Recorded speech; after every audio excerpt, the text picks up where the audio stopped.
All right, ETM Hotep, which means welcome and peace. Welcome to our Freestyle Friday. Today is February the 8th, I believe, 2019. And I hope everyone is enjoying their, the start of their weekend, you know.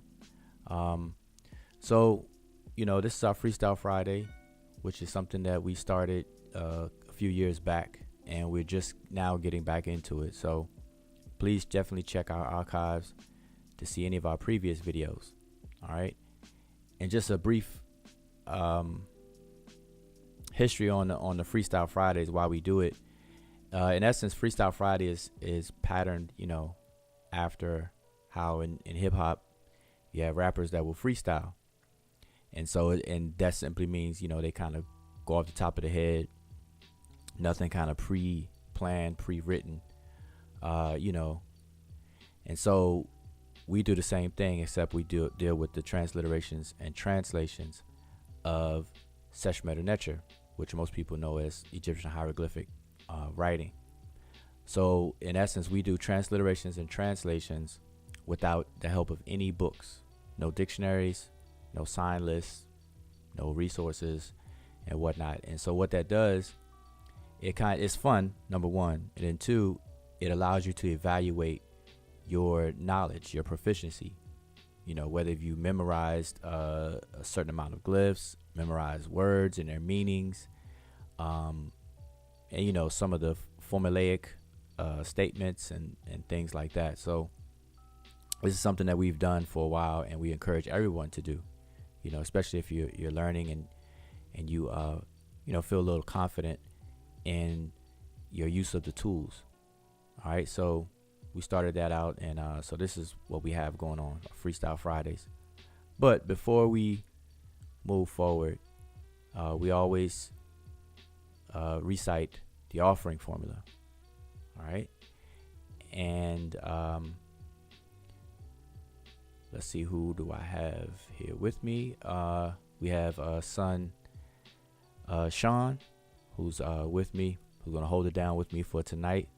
I'm not sure if you're available, Brother Sean, to recite it, but if you are, you can go ahead. If not, that's fine. I'll go ahead and recite it.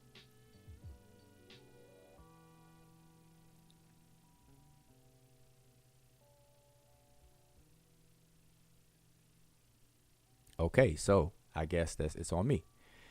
All right.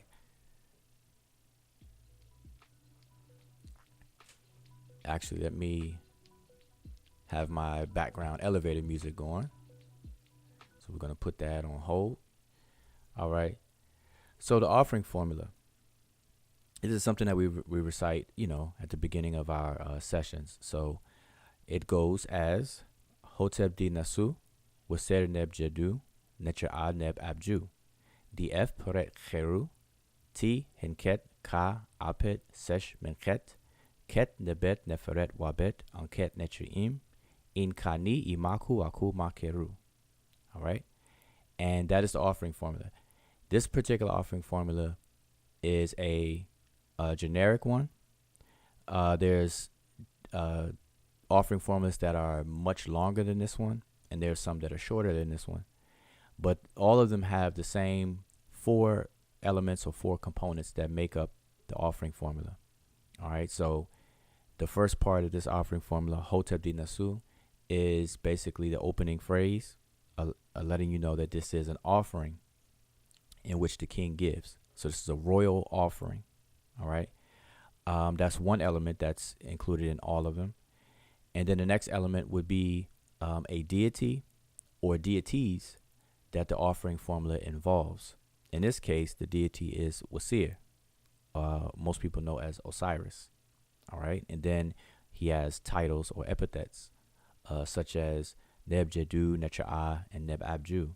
Those are epithets, titles. And then the list of what is provided, allowed, or given. And so that list can be very, very long. And that's what you see in that second line where it says DF, which means he allows or he provides or he gives. All right. Or he permits all those could be different translations for the word di, ready, which is to give. But then there's a list. So we have ti, henket, ka, aped, sesh, minket. Those are different items that are given or offered, you know. And but like I said, that list can get very, very long, or there's some that's even brief, short. We have the word jafau, which simply means provisions. And you may see an offering form that just has that word. Df perekeru jafau. And then that's it. So it summarizes. Okay, so we have that. And then we have the beneficiary of the offering, which would be the person that's receiving it, the deceased. And so at the last line you have in kani for the ka of, and then we have imaku, one who is venerated or respected. And then you have usually have a person's name, and then a phrase that indicates that the person is triumphant through the judgment. They have been judged justly. And so they translate ma'akeru as triumphant or justified. Okay? Literally, it means true of voice, but in the sense of passing judgment. So if you like going through the fire and you come out and you're still okay. So you are triumphant. Anyway, that's the gist of the offering formula. We have a whole video explaining the offering formula, and we go into more details. All right, so that should be sufficient with that. All right, so let me just check to see. ETM Hotel. All right, ETM Hotep. All right, Sean, you got any comments you want to start off with? No? Oh yeah. Peace to the chat, everyone that's tuning in tonight, man. Please like the show, share the show. And when I got in the car, I was like, Caleb, who is that? He said, that's Wujau. Oh, okay. All right. Yeah, we just saw a movie for his, part of his birthday festivities. So he said, shout out to himself. That's what he wanted to say because it's birthday. All right. Well, that's good. Happy birthday to the young man. The up and coming Sesh. I'm sure you pass on some things to him. Yeah, we working. He All right. said, shout out to everybody else and thank everybody for the birthday wishes. Okay. All right. How old is he?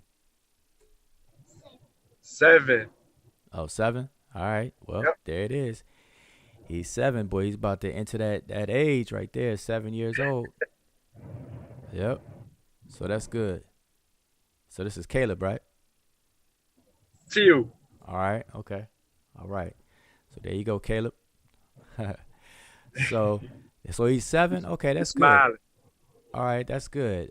As a matter of fact, let me since you bring up Caleb, let me see. I want to show something here. Real quick. You could tell proud parents, because proud parents brag on their children.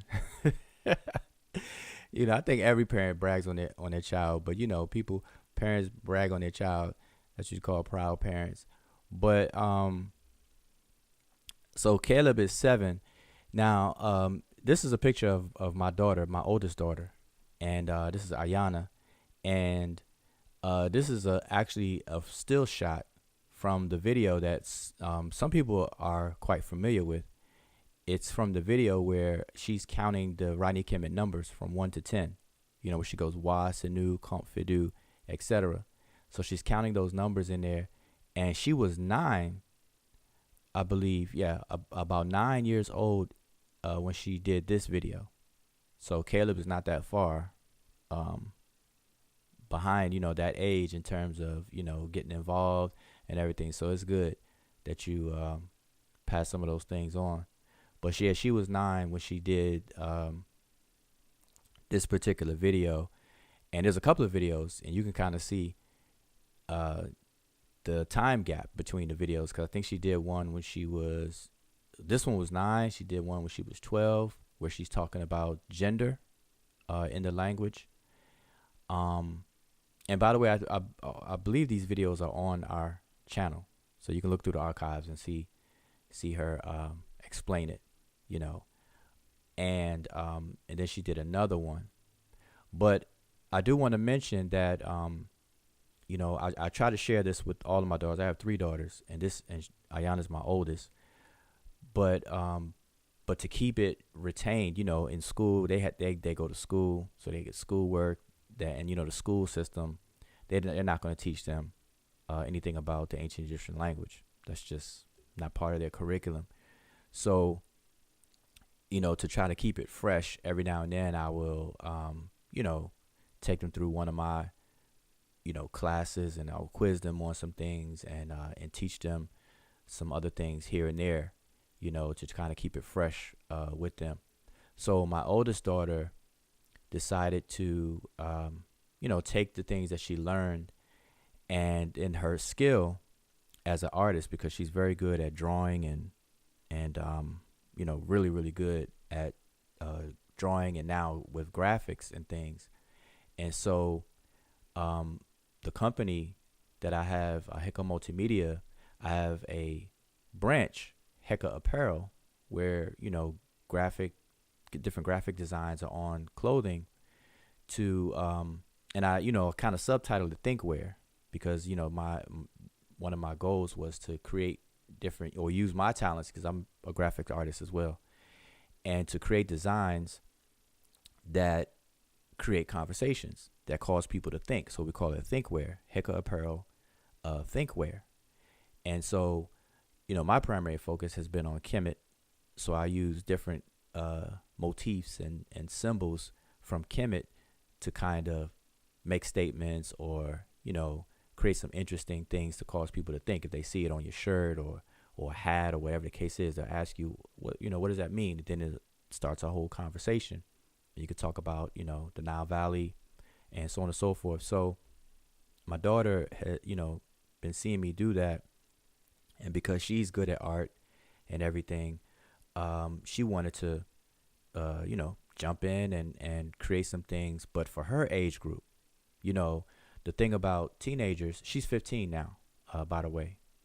So at 15 years old, you know, at that age, you're in high school now, and, you know, you got to be cool, you got to be in, you know, and things like that. But one thing that she is aware of is, you know, to maintain, you know, your status, you know, your social status, you know, you got to be cool, you got to be, you know, be in the in crowd or whatever, but also to be a trendsetter, and to kind of nudge people, or in her age group, her peers, you know, teenagers and things, nudge them in a direction to be interested in learning African history, you know, beyond the generic history that they teach in school, you know, be it Black history or not. You know, there's a you know, a limit to what they cover.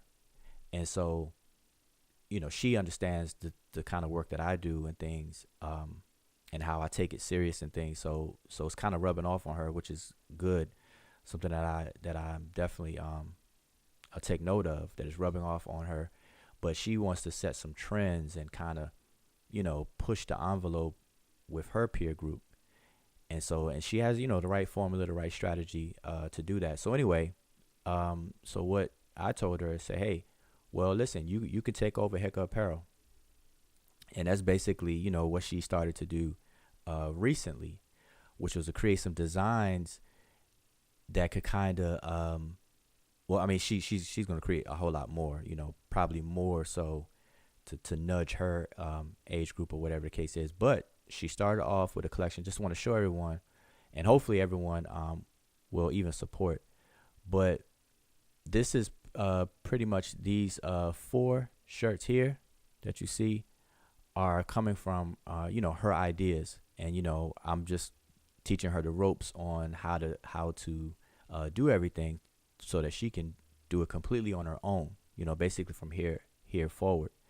But so she has a created a collection for the periodic table, but they spell out messages. So this first one is African Genius, but these are actually elements in a periodical chart. And so this whole collection is a STEAM collection. For and STEAM, for those who may not know, is like STEM, but they add art. So you have science, technology, engineering, art, and mathematics, as opposed to just STEM, which is science, technology, engineering, and mathematics. Okay, so more and more schools are adopting, STEAM instead of STEM to make sure that the art is included. So anyway, so this is a collection of STEAM collection.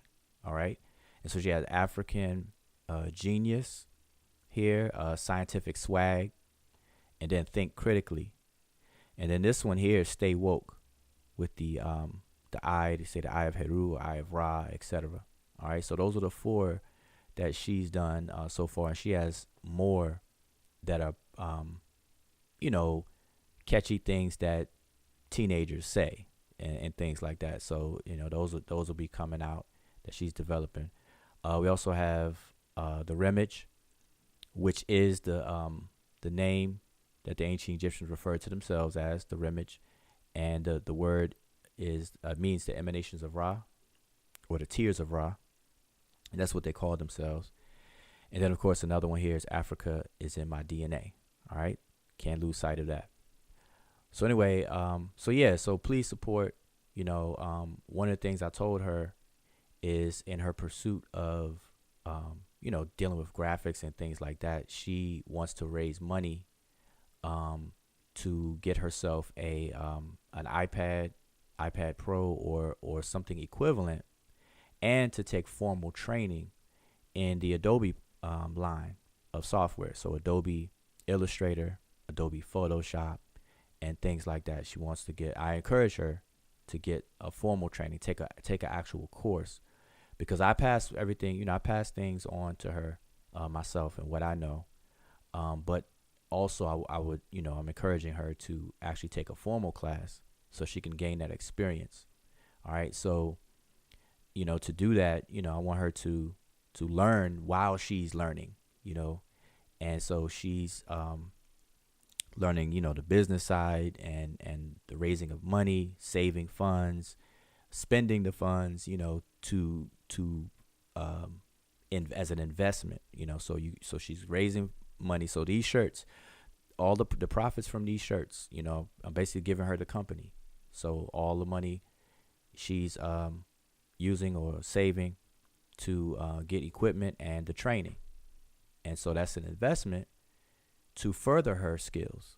So I told her, you get these certificates, you keep them. They're yours. You certified in these different things, and they go a long way. So anyway, just wanted to kind of share that with everyone, and hopefully you all can spread the word and support. All right, spring is coming. These are t-shirts, but these are also available in hoodies, sweatshirts, and they're for men and women. Okay, so just go to the website heckaapparel.com. All right, go to the men's section or women's section and what have you. All right, and then when she creates more of the different collections, then we'll probably have them separated by collection. So anyway, I just wanted to let everyone know that, so she's coming a long way, and I'm not kind of, but I am proud of all my daughters. But this is her particular project, my oldest, and so started her off at 9 with learning the language, and she memorized the numbers, the monoliterals, and some of the basic grammatical points with gender and number and things like that.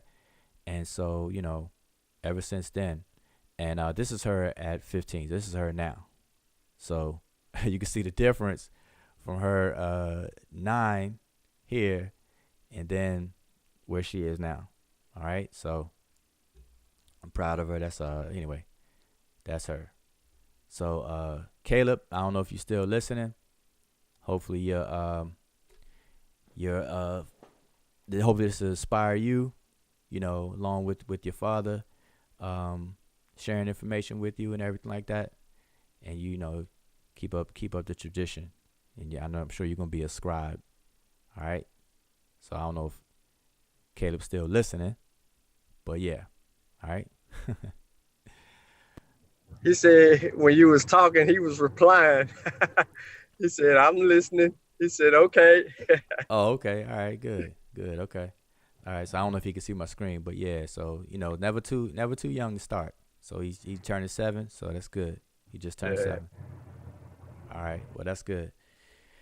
All right. So kind of did some plugging there. But yeah, so yeah, spread the word. Hopefully everyone will support. So anyway, today is Freestyle Friday though. So let's get into our freestyle, and I'm gonna pay attention to the chat as well. All right, because this freestyle is probably gonna be pretty quick, and so we can get into some other topics of discussion, and maybe we can open up the panel. I'll share the link if anybody wants to chime in. But usually when I do that, people get shy. People have so much to say in the chat, which is a good thing. But then we provide the link so we can have a good dialogue and, kind of go deeper into the conversations and things. And then people want to run away from me and everything. They want to go the other way on us. So we'll see. But anyway, so this is the picture that we're going to use for today. And this was suggested and submitted to me in an email by a sister. So we know it's a stela, and it's one of those ones that have a curved top. Obviously, we can see that. And some people say that the stela is where modern day tombstones, the shape of them, come from. With that curved top, rectangle, but has a curved top and things. So this is a particular stela, excuse me. Stela is singular. Stelae is plural, by the way. All right. And so we're just gonna have at it. So this should be. It's not very long. Well, it probably is long, but it's cut off at the bottom. So hopefully everyone can see everything.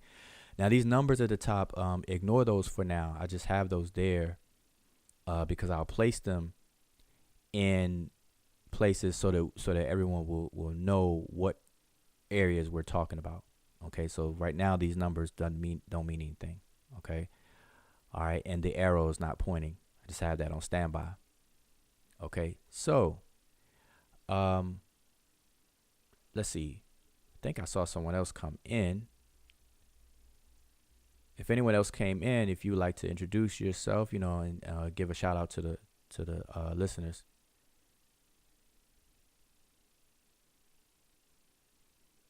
Then we have Son June has joined us, but I'm not sure if his mic, if he's available to speak at this moment. Hotep family. All right. Yeah, I'm here, just tuned in, listening in. Okay, so I'll tell you what, June, if you don't mind, could you just give a quick rundown of the 4 steps to transliteration and translation? Okay. First step we have is identifying. Oh no, first you have to figure out which way to read the glyphs. How we figure out which way to read the glyphs is we want to face the glyphs, read into the glyphs. So you find signs that are pointing into a direction, usually animals. And we see a few birds here. So you'll find the direction of reading the glyphs by reading into the glyphs. And then the second step is to identify each glyph. A helpful tool with this step will be a sign list. Want to go through, identify each sign, take down any data that you recover from that search, such as Gardner code, transliteration, and how it functions. Step 3 would be grouping signs into words. A helpful tool with this step is the dictionary. And working with the glyphs, you will find patterns, and also getting used to determinatives that help you figure out where a word might end. The 4th sign is coming away with the sensible translation. Translations won't always be the same, but if they're in the same context, that's usually good enough. And that basically rounds out the 4 steps. Okay, Ikea, excellent. Dua. So hopefully everyone got that. And, we repeat these steps, or, a list of those steps every freestyle. So, again, if you look in our archives, you'll see all of our Freestyle Friday videos, and you'll see us mention those steps and actually perform the steps. The only exception is on Freestyle Friday. Of course, we're not going to use any books, especially at first. Before we end, anything that we do get stumped on and may not know, we'll crack open the books before we end the live session most times. Okay, but so yeah, remember those 4 steps. Those 4 steps are immutable. Everyone performs them, and you have to. All right, and so a good way to remember those steps is, so remember, step 1, you determine the direction that the glyphs are to be read. Step 2 is what goes with step 2 is a sign list normally. So you're going to need a sign list when you perform step 2 in the identification process. So you're identifying all the glyphs. You're going to need a sign list.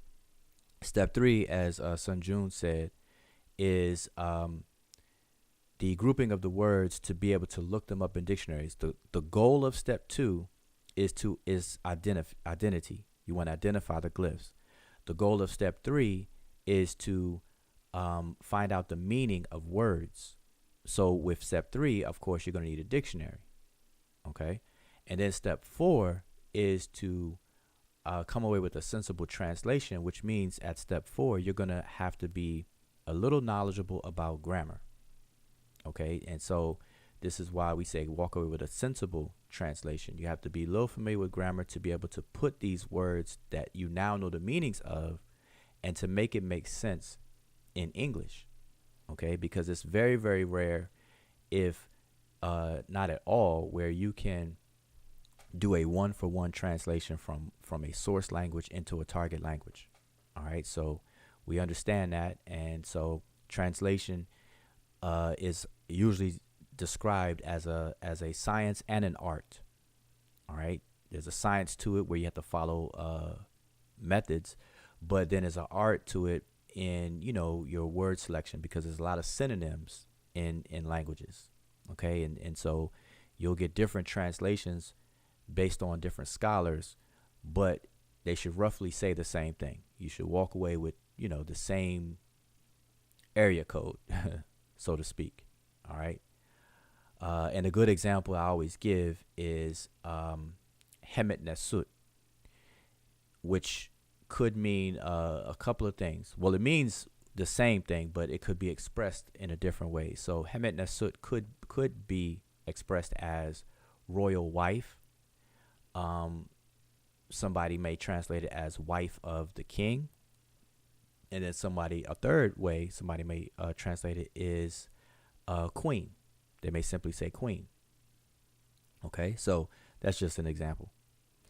All right, so now we have all of that outlined. So now let's get to it on this particular picture here. Now for step 1, let's see.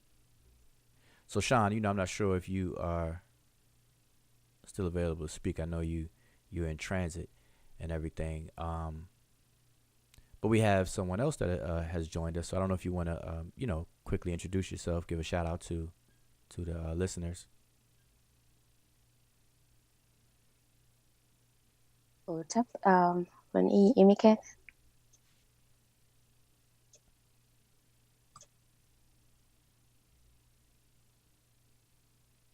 Okay. And I think Saint Sean is fine. All right. Okay. All right. So, um, all right. Let's just see here.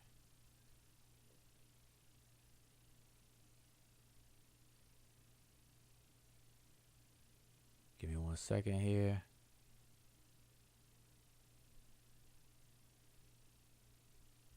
Okay. All right, so we're going to just jump straight into the picture, and like I said, I'm going to pay attention to the comments because this should be a fairly quick one, and we can get into some other discussions. So if you have any questions or anything you would like to kind of bring up, then hold them until we finish with this particular picture, and then we'll check out the comments and everything. Okay. So now step one, again, to repeat, step one is to determine direction in which the glyphs are to be read. All right. Now, in any given text that you're going to be reading from, there may be multiple directions, but regardless of those multiple directions, what are the only possible directions that these glyphs could be read in, or any glyphs in particular? And that's open for anybody on the panel. They can only be read when you're looking into the glyphs. You don't talk to the backs. So you, whichever direction that they're facing, you want to make sure that you're reading into and not behind. Okay. Now I'm paying attention to the chat as well. So we can answer questions as we go. So when I said hold your questions, I meant for any other topic. All right. So as far as this particular picture, you have questions, by all means, go ahead and ask them. And we do have one right now from Omega Sunlight. Okay.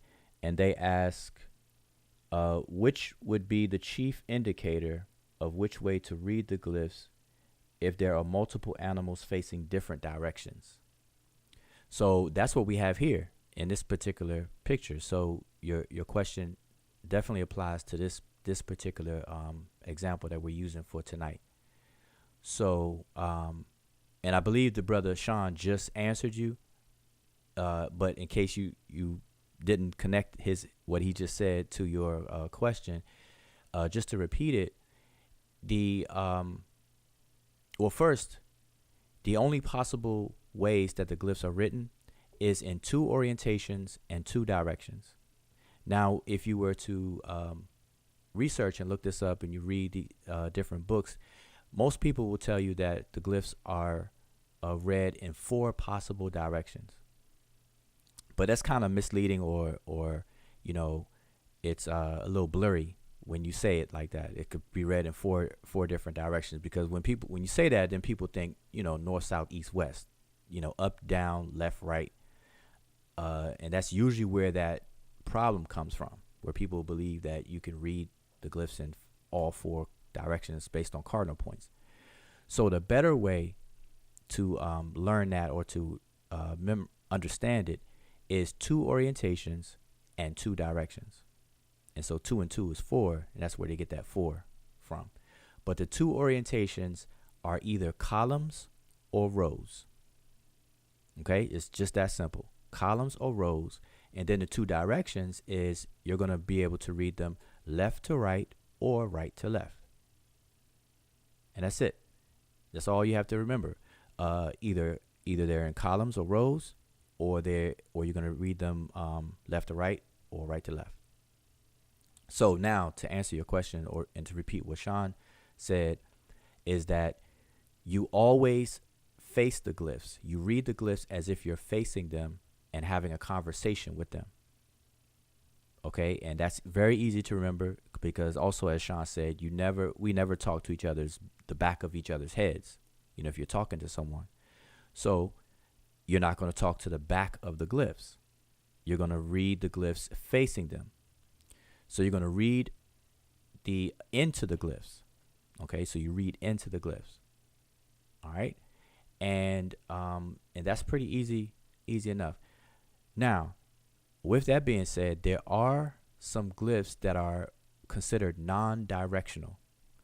So let's take this big falcon here, right in the middle of the picture. We can tell this falcon is facing to the left. All right, we could tell this duck here, or this bird, even if you don't know it's a duck, you know it's a bird. This particular bird is facing to the left. We see this particular bird here is facing to the right. This bird here facing to the right. Okay. But there are glyphs that are considered to be non-directional. So for instance, look at this mouth. This mouth here has no direction to it. It's, it's not facing left or right. Okay. This bread loaf here, this glyph here, it's not facing left or right. This door bolt glyph here, it's not facing left or right. The water ripple, it has no direction to it. It's not facing left or right. So with these particular glyphs, you can't tell the direction. Now that may seem to be a problem, but it's really not, because you're not going to find a text where it only contains non-directional glyphs. I haven't come across a text yet, and I've dealt with a whole lot of texts. Okay, I've been teaching for going 8 years now, and I've never, even in my studies before I was teaching, I've never come across a text where you only have non-directional glyphs in the text, unless somebody was to crop this picture, crop this here and say, hey, what does this mean? Then of course, but as far as a text, then no, you're not gonna come across those. So you don't have to worry about that at all. Okay. But again, the answer is that you read into the glyphs. All right. And so what's going to happen is all the glyphs, if you're dealing with a text such as this, where the glyphs are facing in multiple directions, because like I said, these glyphs over here are facing to the left, these glyphs over here are facing to the right, they're going to be sectioned this way. You're not going to find in one row, for instance, you're not going to find in a single row where there are glyphs facing both directions. Okay. Any glyphs that change directions, then they will go together. In other words, it's like in English, you would how can I say it in English? It would be like a paragraph. When you're reading a book and you see multiple paragraphs on a page, the reason why we have paragraphs is because everything within the paragraph shares the same common theme. This is why we can section, our books into chapters, paragraphs, and, sections. Chapters, sections, paragraphs. The first statement of the paragraph usually gives you the gist of the ideas or the context of the entire paragraph, and then the rest of the paragraph is going to basically back up the first statement that you make in your paragraph, etc. So we know that about English. Well, a sort of similar thing goes on in Sesh, Medew, Netcher, where the glyphs that are facing all the same direction, they will go together. They will tend to be part of the same text and context. All right. So hopefully that makes sense. All right. So now, so it kind of let the cat out of the bag already that this particular picture has glyphs facing multiple directions. So let's do this.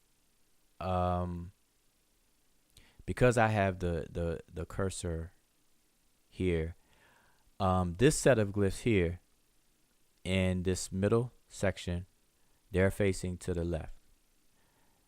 This set of glyphs here in this column are facing to the left as well.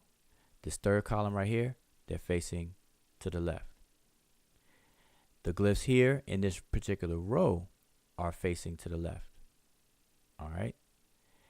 But these glyphs right here are facing to the right. These glyphs over here are facing to the left. So we have these left facing glyphs. These glyphs are facing to the right. And notice the symmetry. These glyphs right here are the exact same as over here on the left hand side. And then we have this winged sun disk right in the middle. Okay, so we see the symmetry going on here. And then we have glyphs that are right here, and these two columns are facing to the right. The standing figure right here, he's facing to the right. The glyphs in this long row at the bottom are facing in what direction? What direction are these facing in? It's for anybody. Left. Right. Okay, so they're facing to the left. How were you able to determine that? Well, the first indicator would be all the animals that you can see. They're all facing left. So whether it's a bird, if it's a cobra or it's a bee, they're all facing to the left. Then you can see the body parts.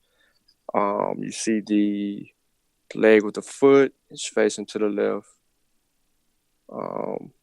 If you go over to that last glyph to the right, yeah, you see the cobra right there, facing to the left. Okay, so all of these on the bottom are facing to the left. So we're going to read them from left to right. We're going to read into them. All right, so that's all of step one. So that covers step one. All right, where we read into them. Okay, now moving to step two. So step two is the identification process. It's your where you investigate. And you want to know the identity of all of the glyphs that you see. And now that sounds like it's a lot to do, but when you really think about it, it's not. Because by the time you sit down and transliterate and translate glyphs, to do this, what we're doing now, there's a certain amount of information that you would already have under your belt. Okay. Along with that is that you should have memorized the 24 monoliteral glyphs. Okay. And monoliteral, by the way, well, what does monoliteral mean? This is for anybody on the panel. Those are the phonograms that represent one consonantal sound. Okay. All right. And so they must be transliterated with how many characters? One. Correct. All right. So we have, so monoliterals are glyphs that represent a single consonant and they're transliterated by a single character. So notice I said single and they're called monoliterals, mono meaning one. All right.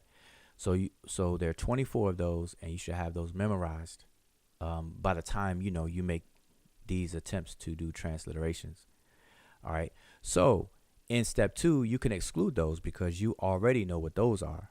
So like this bread loaf here, bread loaf, this foot here, the water ripple is a monoliteral, the folded cloth is a monoliteral, the vulture is a monoliteral. We have another foot over here as a monoliteral, bread loaf over here. And even in this bottom row, I'm sure we could find some monoliteral. We have bread loaf at the bottom, bread loaf. We have a quail chick here, which is a monoliteral. I'm just quickly scanning. We have a mouth, monoliteral, mouth up there as well. Even the horn viper that you see here. Now on the screen, hopefully everyone can see this clear on that's watching on YouTube. If not, when I get to a certain section, I'll blow it up. I'll zoom in. The cobra is a monoliteral, and the horn viper here looks like a snail. It's also a monoliteral. So those you can skip right off the top. You can skip all of that. So the only ones you're going to actually look up, obviously, are the ones you don't know, or you may have seen before, but you didn't quite memorize it or whatever the case is. So those are the ones that you will have to look up. All right. So outside of the monoliterals, let's just identify some of them. So anybody on the panel, just point me to where you are. I know it's going to be hard because I don't have these sections numbered, but just point me to where you are and identify some of these glyphs that are not monoliterals. That's for anybody.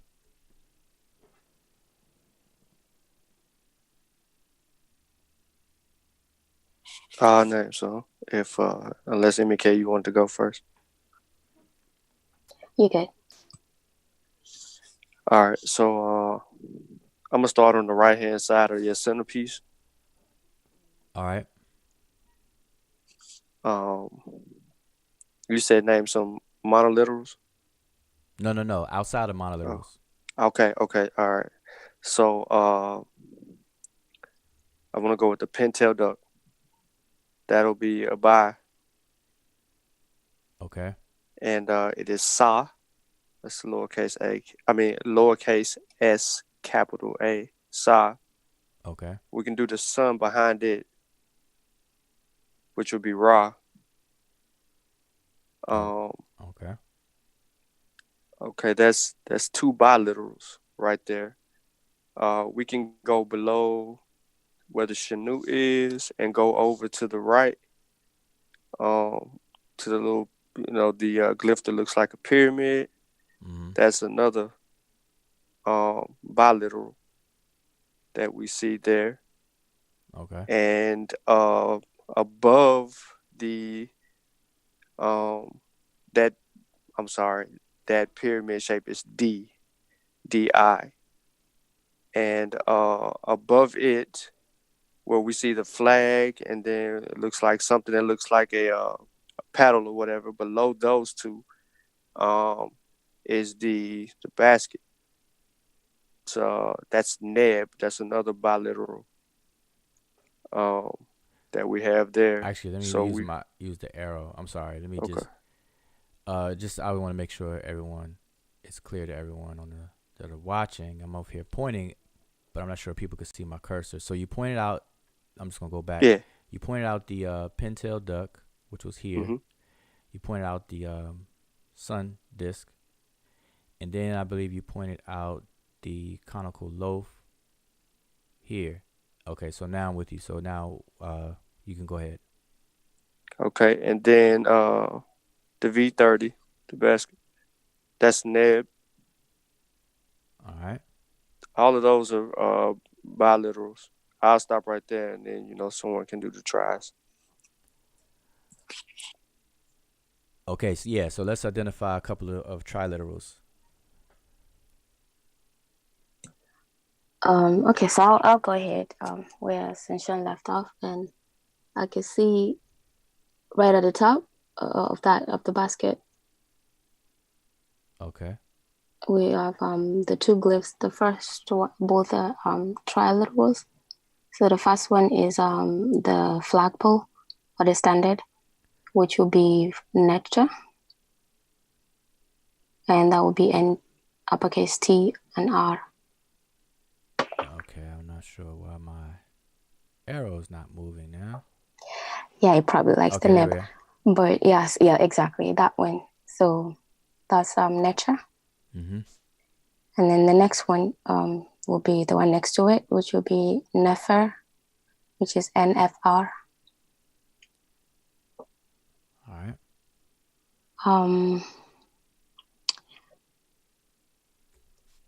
Just want to see if we have more. Okay, so if we go down, and then we have the glyphs that are in rows right after the conical loaf and the ankh, and then after the jed pillar, then we have that will be a triliteral as well, which will be was. All right. And which will be WAS. And 1 second, the A would be capitalized. Yeah, uppercase A. All right. Okay, and I'm trying to see if we have more. I can see a lot of biliterals. all right, but that's good enough. The whole thing is just to demonstrate that this is what step 2 is about. So that should be enough. So step 2, we're identifying now. Again, Freestyle Friday, we're not using any books, but normally normal circumstances, you would use a sign list. So you would have to identify every single glyph that you see on here. Okay. And these are individual glyphs. Okay. And so we've done a couple of those. Both the monoliterals you should know, some biliterals, and now some triliterals. So now step 3 is to start to do what we call pattern recognition, which is to recognize words. The reason why this step is a step, at all, is because unlike English, in the Sesh, Medew, Netcher, or the hieroglyphic script, there are no spaces and there's no commas that separate one word from another. Okay, so you have to be able to what we call parse these words, separate these glyphs into the words that they make up. And I believe June had already said one of the helpful ways for us is what's called determinatives. So even though there's no space in between the one word from another, there are glyphs called determinatives, or glyphs that function, I should say, as determinatives. And determinatives are glyphs that usually, pretty much 99% of the time, they will come at the end of a word. And these are glyphs that are not transliterated and they're not pronounced. They're only there for visual purposes in the writing system to let you know the scope of the meaning of the word. So that's why they're called determinatives, because they help determine the meaning of the word, okay, that they're a part of, that they conclude, that they come at the end of. So when you start to memorize more determinatives, commit them to memory, then you'll start to see where words end, and then obviously another one will begin. Okay, so that's one very helpful way. And then becoming a little more proficient in the grammar will also help you to know where words end and begin. And then ultimately, just to recognize words full stop.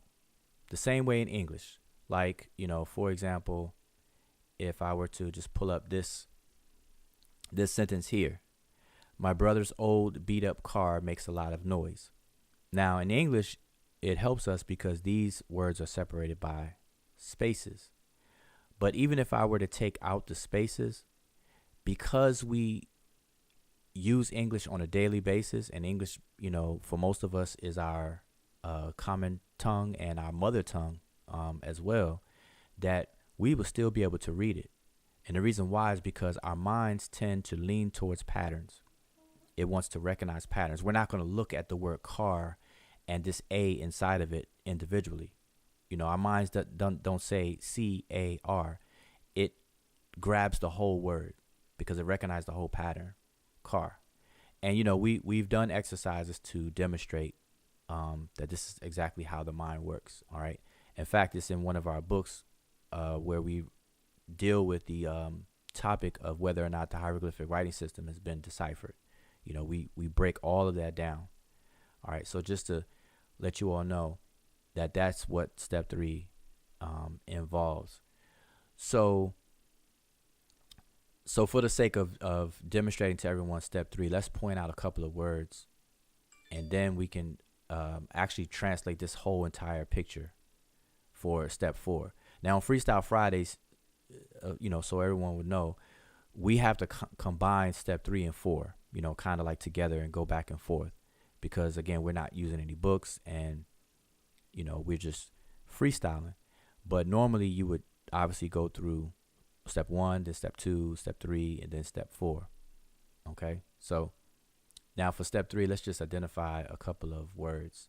So any word that you see on the screen, I'll point to it and then we can just identify it as a word. So it's open for anybody on the panel. Okay. So a lot of words actually, the glyphs are abbreviated. So, but let me see. See where your arrow is. You have those water jugs. Okay. So you have a word which would be Kenti, and that would be the water jugs, the water ripple, and and then the raised bread loaf. And that would be one, but should I read it as a phrase or just that word? Okay, we're just reading words. Yep. Okay, so that would be a hint. And then on the next column, where where the leg is, I think we have the leg, the chisel, and then you have the mountain, and then the determinative with the X. So that would be up to. And then if we move to the far right, where you have the on the far left, sorry, far left, and then you have from the top. That's where you have the task, and then the hand, raised bread loaf, and the same glyph again, the circle with the X in it. So that would be Behudet. All right. Okay. Anybody else? Identify any words? Yeah. I can go over it. It doesn't matter on either side, but what the epithet is, where your arrow, just go below your arrow to the jet, capital D, lowercase t. Some would say eternity, others would say forever. And we're naming words. Do I want to stay on this side? Below that, you have Ankh, which everyone should know that. Lowercase a, n, x, all lowercase. I don't want to give away too much for people just looking in the chat. Let's go over to the other side, Saber. I think we can go where you said words, right? Yep. Okay. You already said the wasp. You already said Taneb. And I don't want to give away the other one. Ib. That's a single stroke on the Ib, isn't it? Well, let me just point the arrow. I was following, so I can follow. So wasp, you said here, okay. And then Seneb came after it. Now, the important thing, because we want to make sure everyone follows, you have to name the glyphs that are in the word that you're saying. So the wasp contains the wasp, not wasp as in the insect wasp, but the wasp contains what glyph? I'm pointing to it now. I think you already said it, but I just want to make sure everyone. The wasp. And it's how many glyphs? 3. It's a try. It's lowercase w, capital A, and lowercase s. Okay, good. Wasp. That's the transliteration. But I'm saying how many glyphs on the screen that makes up that word? Oh, 1. I'm sorry. Okay. So then you said Seneb. How many glyphs make up that word? 3. Okay, which are? The folded cloth, water ripple, and the leg with a foot. Okay. So that's what I mean. So I want to make sure everyone's who's going to be watching this video is clear on the glyphs. So we have the 3 glyphs making up that word. All right, but go ahead. So one more. We can identify one more. Okay. Tawi. Below Nib, which is above. Yeah, right there. Okay. That's lowercase t, capital A, W-Y. That's Tawi. The 2 lands. All right. And how many glyphs are for that word? There are 2 glyphs. Okay. And what is that glyph of? Land. All right. Okay. So hopefully everybody gets the gist of those steps. And then obviously the 4th and final step is to come away with a sensible translation. And since we were kind of skipping around just identifying words, then obviously we can't do step 4. And so this is what I meant by on Freestyle Fridays, we kind of jump back and forth between step 3 and step 4, only because we're doing it in a form of a freestyle. All right. So now because this is not very long, let's go ahead and give a translation, a transliteration and a translation for everything in the picture. And maybe I can stick these numbers somewhere and section it off. Maybe I'm trying to just make it easy for people to kind of see where we are. But I'll just do my best with the arrows, I guess. Yeah, I'll just do my best with the arrows for now. Let's see. I just want to see something here. Okay, I'll do this then. Let's start with that section, and we'll use that as number 1. Would number 1 go there? I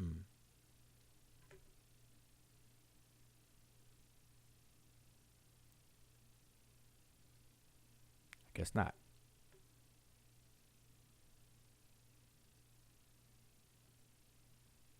Okay, I guess not. So I can't get my 1 to sit on top of that.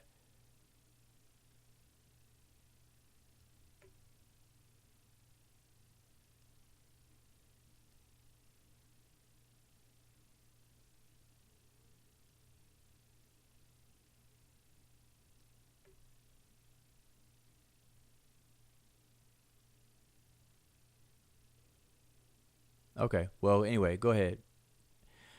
I was going to try to, label these, but now usually what I do after our Freestyle Friday, I will post the pictures that we use. So this particular picture will be posted, and I posted in our Facebook group.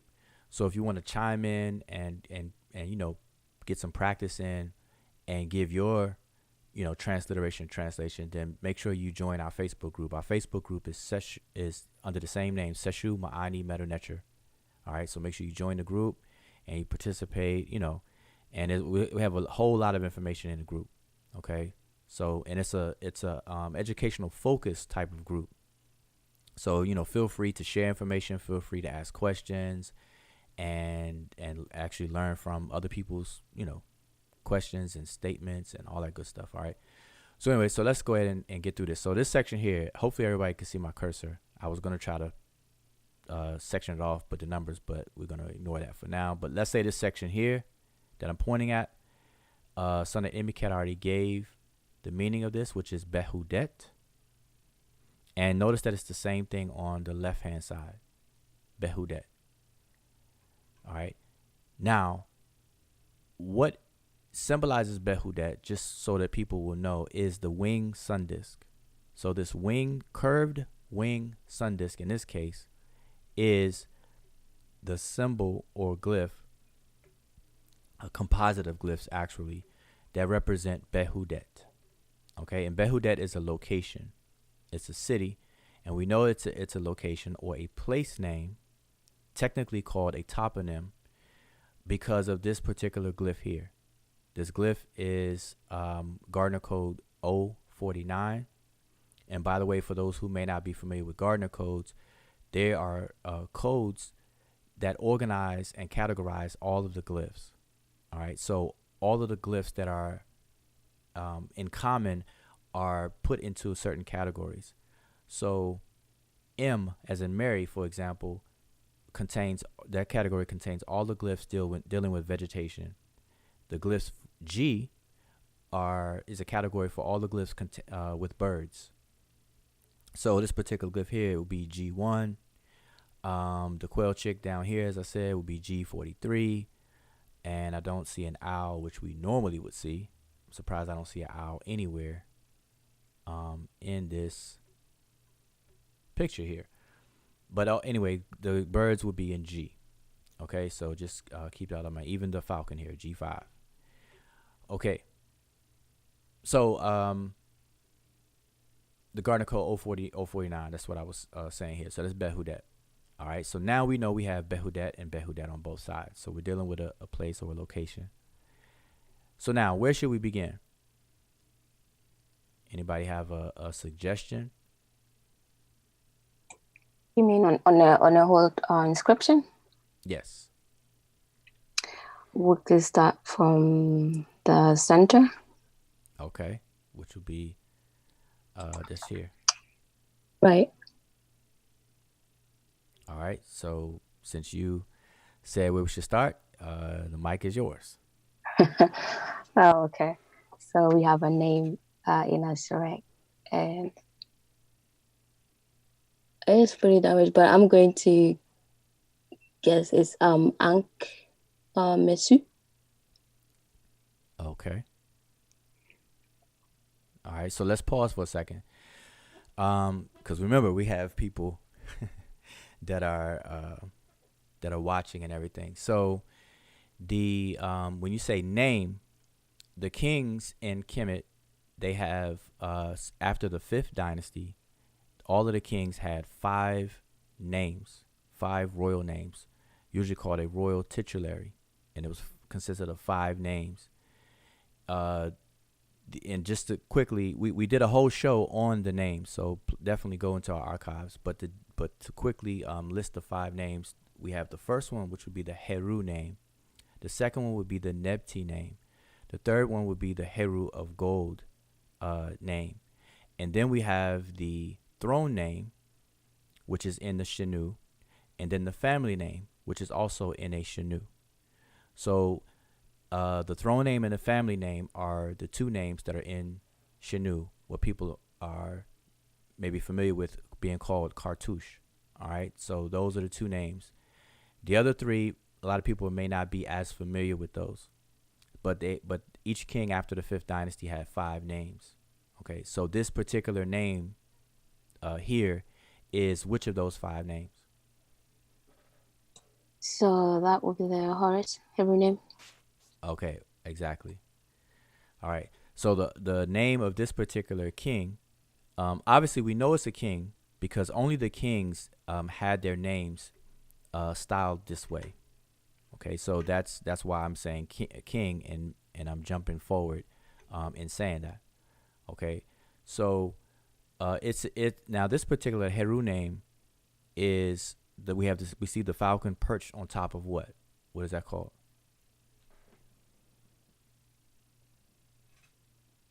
Oh, you mean the Shrek? Yes. All right. So the falcon is perched on top of a sarek, and the sarek is the contains the Heru name. So just repeat that for us one more time, which is here. Shrek. The name will be Ankh Mesu. Okay. All right. So that's this particular king's Heru name. So we have Heru Ankh Mesut. All right. So. And that would be living of bats. I didn't get the translation. It would be what? I didn't understand. Living of bats or something in that direction.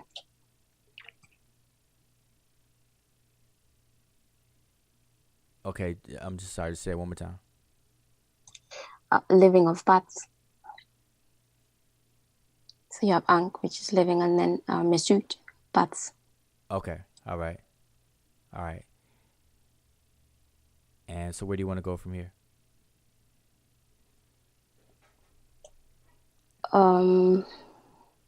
Yeah, we could go on the right side.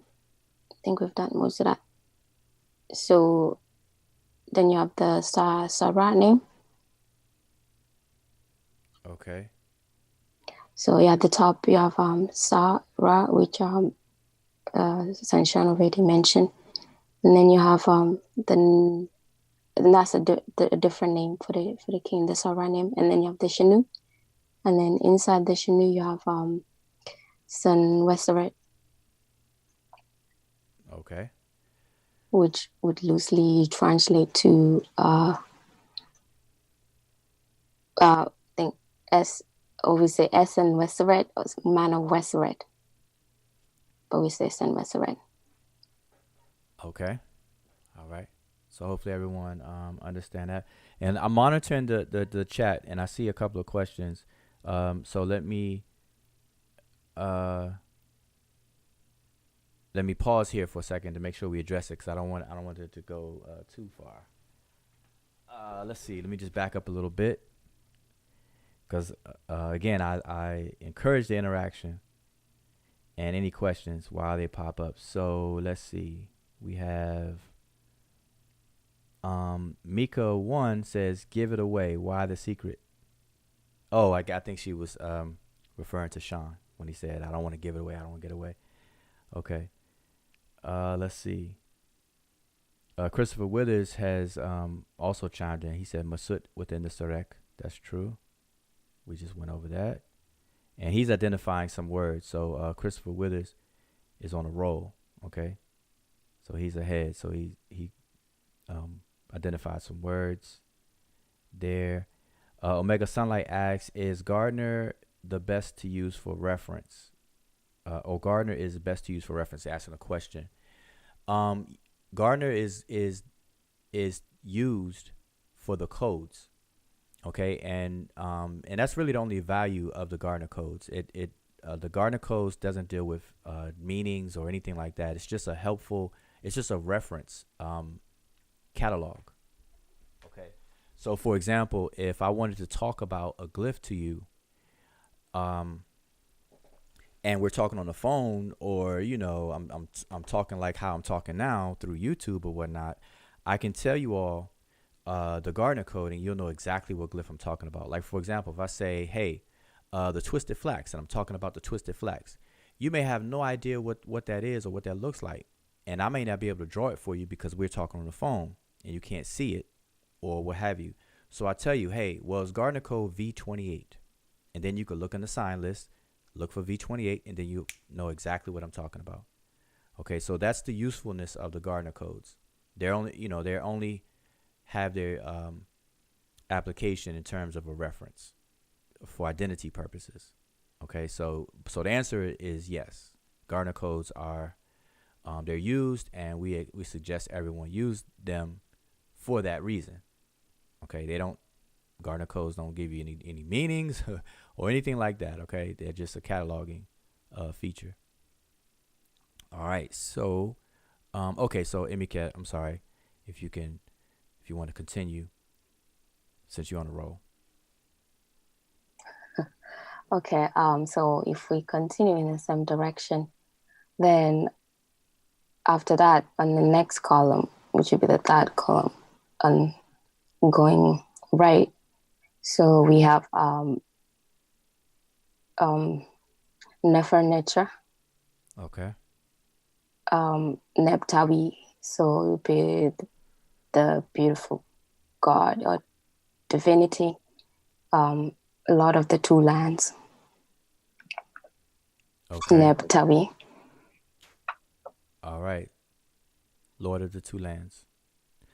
Okay. So, and then we run into the portion that we already read. Now we read Behudet, because we see that on both sides, but we also see something else on both sides. This entire portion here from Behudet, and then right below it, and it's on the left as well. So obviously this goes together, both of these. Right. So just, of course, it's a Freestyle Friday. Does anyone know what these two glyphs mean? Yeah, that would be Neb Messen. Okay, Neb Messen. All right. Yeah. So yeah, a lot of Messen. Okay. And that's a place, I believe. Okay. Saber, Yes. I just wanted to point out, if you guys are not following, the direction changed when we went over. So remember, Behudet was facing to the right because of the hand. We can tell that's how we get Behudet. So you're not confused in the chat. She's reading that basket glyph and then the one behind it. Yeah, the frail. Yes, you're right. So we're reading from right to left on that section. All right. So earlier I pointed that out, that we have Behudet facing to the right, and then on the left we have Behudet facing the left. when I mentioned that these glyphs are in symmetry. And we'll find that on stela or steli that are like this. And as a matter of fact, I don't think I may have another one where you can see that. No, I don't have it to quickly show. But yeah, you'll see that a lot. And it's usually, you'll find symmetry inside of places that have an opening, where there's glyphs written on both sides, but you can actually walk through it. You'll see the glyphs mirroring each other, but facing different directions. Okay, so you'll see that. But yes, so we have the same set of glyphs here that you see on the right, but they're flipped. Okay, so that was there. So we have two of the king's names, and then we have an epithet of the king. So we have Heru, Ankh-Mesut, Sarah, Seni, Wasaret, Nefer-Netcher, Neb-Tawi. And so this will be the name. But let's continue because we have some epithets here, and then let's go down here.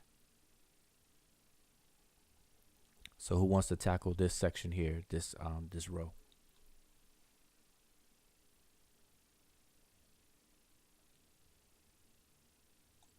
I could go ahead and continue if All right.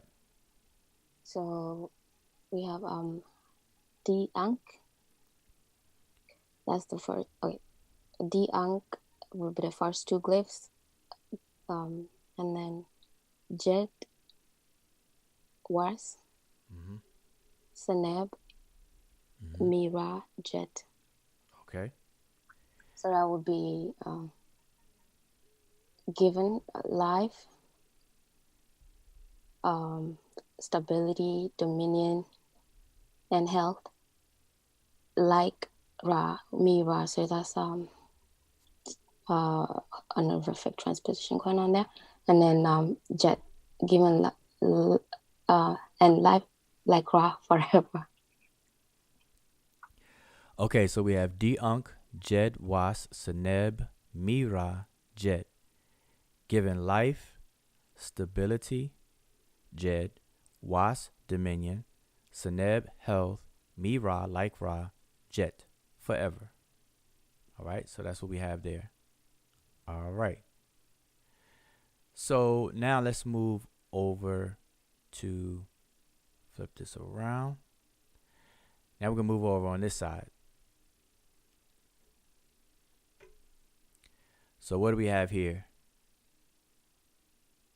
in this particular column? By the way, these are columns. So this is a column. Remember what I said, there's two orientations and two directions. This centerpiece is a column. The one to the right of it is a column. The one to the right of that is a column. And then we shift to a row. So remember I said there's only two orientations, either columns or rows. And you're going to, and then there's two directions, either left to right or right to left. All right, so now when my arrow is pointing to this particular column here. So what is this column? Anybody want to tackle that one?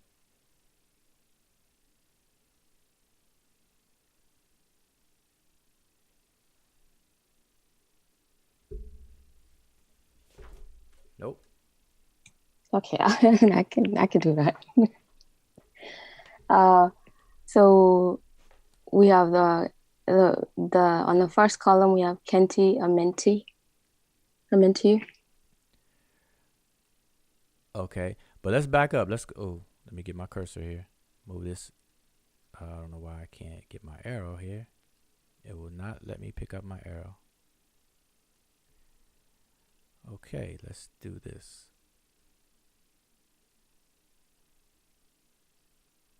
Okay, so let's go to this first column here.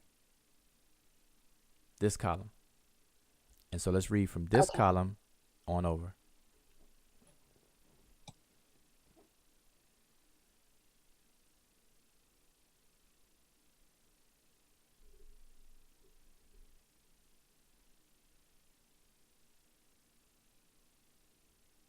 All right, so anybody? Okay, well I'll go ahead because I don't want it to drag on. So we have in the first column we have a statue of Osiris. People know as Osiris. So this is Wasir. So we have Wasir. Then we have the word Kenti, which are these three glyphs here. The water jars, the water ripple, and then the raised bread loaf. Spells out Kenti, and then Amentiu. All right. And the TU here is spelled with these two glyphs. We have the falcon on top of the wasp with the feather, the bread loaf, and then the buzzard. Kenti Amentiu. Earlier I said this was vulture G1. That was incorrect because it looks like a vulture, and that's something that we always tell people: do not mistake the G1 vulture from the what we call the TU bird, which is the buzzard. And that's exactly what I did. So I did what I tell people not to do. All right. So this particular word continues into the next column, so I want to point out something, a note, that the columns or the rows, never mistake the columns to be word separators or sentence separators. The reason for the columns and the rows, these lines that you see into columns, is for aesthetic reasons. It's for the beauty. It's for the symmetry and the beauty and the aesthetics of what we're looking at. And so this is a perfect example.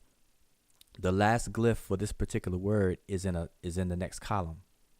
So the end of this column does not end in the statement, and it does not even end the word. Okay, so this word spills over.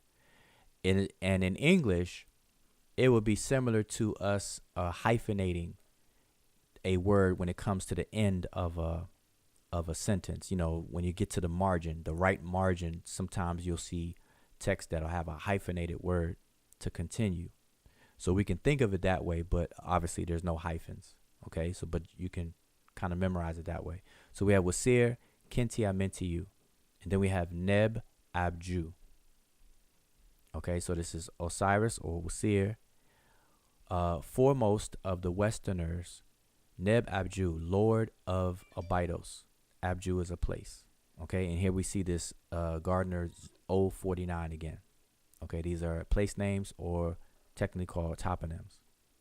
All right, and so that would be those three columns, and then we can move over into this row just like we did on the other side.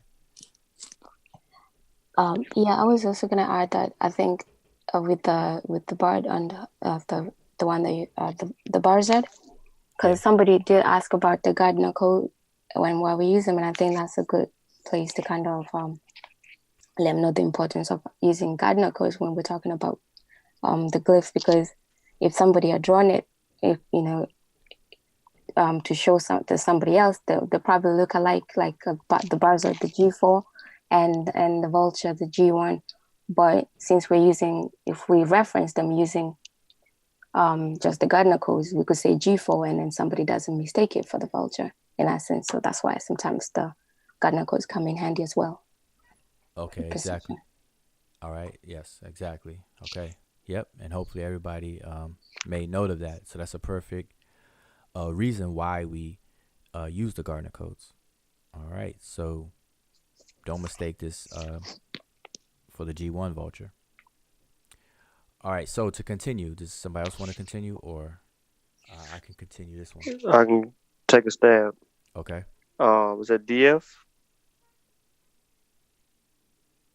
You asking? The DF Unk Was Jet. Okay. Yep. Okay. Excellent. And what does it mean? He gives life, strength forever, or how long? Just say it again. He gives life what? He gives. Life. Mm-hmm. Was strength. No, hold on. My mind going. and eternity. I keep thinking about forever. Go back. Well, Move, Caleb. you have forever correctly. Yeah, I got watch wrong. I keep saying We it in said my it. head. I'm just saying it backwards. We said it earlier for this side here. Yeah, Jet walks. Yeah. Sorry. Okay, so we have dominion. So Yeah. okay, so we have he gives life, dominion, forever. And And I just want to point out that we have the same sort of statement on the right hand side, but notice that the glyphs are different. So what I want to point out to everyone who's watching is that in the hand is the triangular conical loaf, and that's the same loaf that you see here, but it's much bigger without the hand. So this, what it looks like a pyramid, is a conical loaf with a word ready, which means to give. And so this is a variation of how it's spelled, or the glyph that is used is this way with the hand, the same triangular glyph within the hand. Okay, so it's spelling out the same word, ready, or D, to give. Okay, so I just want everyone to note that. And then the viper is he. So DF, and then like you said, Unk, Was, and then Jet. All right. Now, when we come away with a sensible translation, like I said earlier, you would have to have a little knowledge of the grammar, and so you're gonna find yourself always kind of perfecting step 4. So let's say you sat down and translated this picture today. Maybe a month from now, the more you learn, the more you memorize, and the other texts that you come across and things like that. If you were to come back and revisit this, you may refine your translation based on some things that you have learned, or you figured a better way of expressing it in English. Okay, and I say that because this particular phrase here is may he give life, dominion, forever, instead of just simply he gives.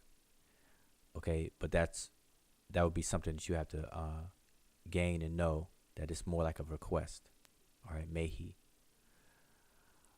Okay, so now we've read all of the glyphs so far except for this bottom row. We saved this for last. All right, so let's so we saved that for last, and so we're going to read this bottom row. So my arrow won't be able to point to it. So we're going to start from the left hand side, and we're going to read the entire thing. So anybody want to give it a shot all the way, or what? Yeah, we could do that. Where is your arrow? No, my arrow won't fit at the end of the Okay. row, so Right. we're dealing with the whole bottom row. Okay. So we have Ankh Heru. Okay. Ankh Heru, and then Ankh Mesut. Okay. And then we have Nebti. And then Ankh Mesut. All right. And then we have Nesut Biti. Then in the Shanu we have Keper Kara. Okay. And then we have Nefer Netcher, Nebtawi, Sarah, Seniweseret, D Ankh Jed Was, Seneb, Awud Ib F, Mira Jet. Okay, excellent. That was excellent. So now give us a translation of that.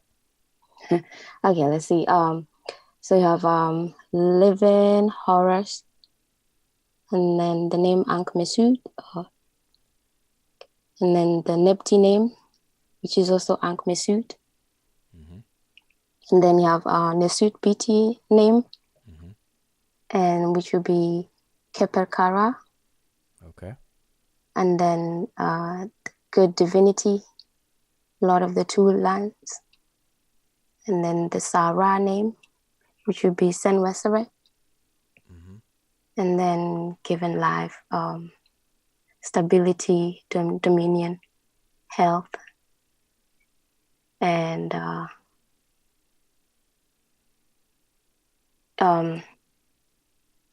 Abud F, which would be pleasure. Okay. And then Lycra forever. All right. Okay. Iker, excellent. So hopefully everyone followed along with that, and I'm just gonna make sure I'm not missing anything. In the chat, we have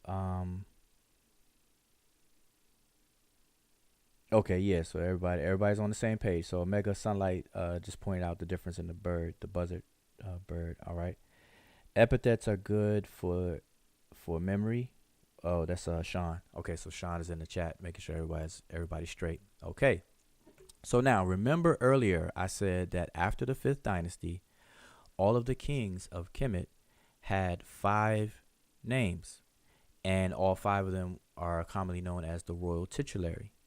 And so here we are looking at 4 of the 5 names of this particular king. Okay, so we're missing only one of the names. Which one of the names are we missing? Just want to ask that on the panel. Which of the 5 names are we missing?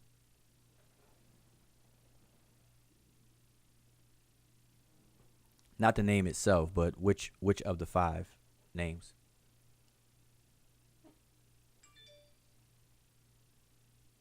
I think we're missing the golden horse name, because we have the Hebrew name, Nepti name, Nesut PT, and Sarah. Okay, so if you were to tell everyone what because you say you think, so which one are we missing? So what's the actual answer? The golden Hebrew. Okay, so we're missing the golden Heru name. Yep, that's correct. All right. So we have all of the other ones. All right. So now, all of the names are preceded by a certain title that indicates the name that it's a part of. So for the Heru name, which is the oldest name, we have Heru Ankh Mesut, and we saw that here in the centerpiece. Heru Ankh Mesut. The Sarah name, which is the family name, which is the last one, we see that also in the next column from the centerpiece. Okay, so we have Sarah, Sini, Waseret. So we have the 2 names right here, but then we have 4 of the names down here. So I'm just showing you that they're the same. But also we have the Nepti name, and the word Nepti means the 2 ladies. And these particular 2 ladies they are Nekibet and Wajet. Nekibet being being the vulture, and Wajet being the cobra. They're perched on 2 baskets for the word Neb. And so 2 of them becomes Nebti. And so we simply say 2 ladies. But the word Neb means Lord, and the feminine of that would be Nebet. But we don't say Lordest. In English, we don't kind of use that kind of language. So scholars tend to translate it as lady. So they translate Neb as Lord, but then Nebet, the feminine form of that, as lady. And, I don't know if that's, kind of influenced by, kind of gives into the chauvinistic aspect, but they're equal. It's just 2 different genders, all right? So we have 2 lordesses, if you want to put it that way. But anyway, it's the 2 ladies. And then we have Mesut, which is that particular name, which is the same, as Emikat pointed out.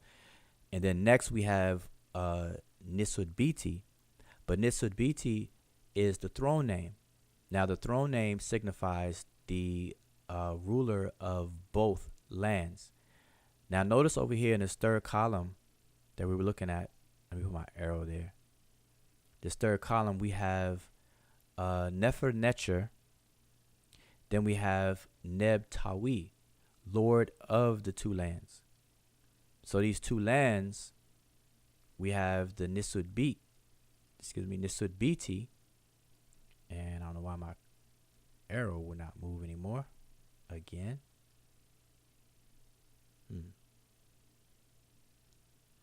Okay, it doesn't want to move for me. Okay, well, you can stay over there then. All right, so we have you can see, hopefully you all can see my cursor. We have Nisud Biti, which is the dual king. So we have the king of Upper and Lower Kemet. All right, so this is the throne name. And then the name within the Shanu. So it was already said. Imiket said Keper Kara. And then we have Nefer Netcher again, Neb Tawi, which is the same thing over here. And then Sarah. And then same thing here, Sini Warsoret. And then pretty much almost the same thing that you see after it up here is down here. So we have D, Unk, Jed. See, it's matching up. Was matching up. Seneb matching up. The only thing added was Awad Ib F. Everything else is the same. Awad Ib F. So one of the reasons why I'm pointing this out is that during all of this process, remember, there's 4 steps. Step 2, you're going to identify glyphs. So there are glyphs that's going to repeat. So like this 049, you see it here 1, 2, 3 times. So obviously when you look it up once, you don't have to look it up 3 times. You already know.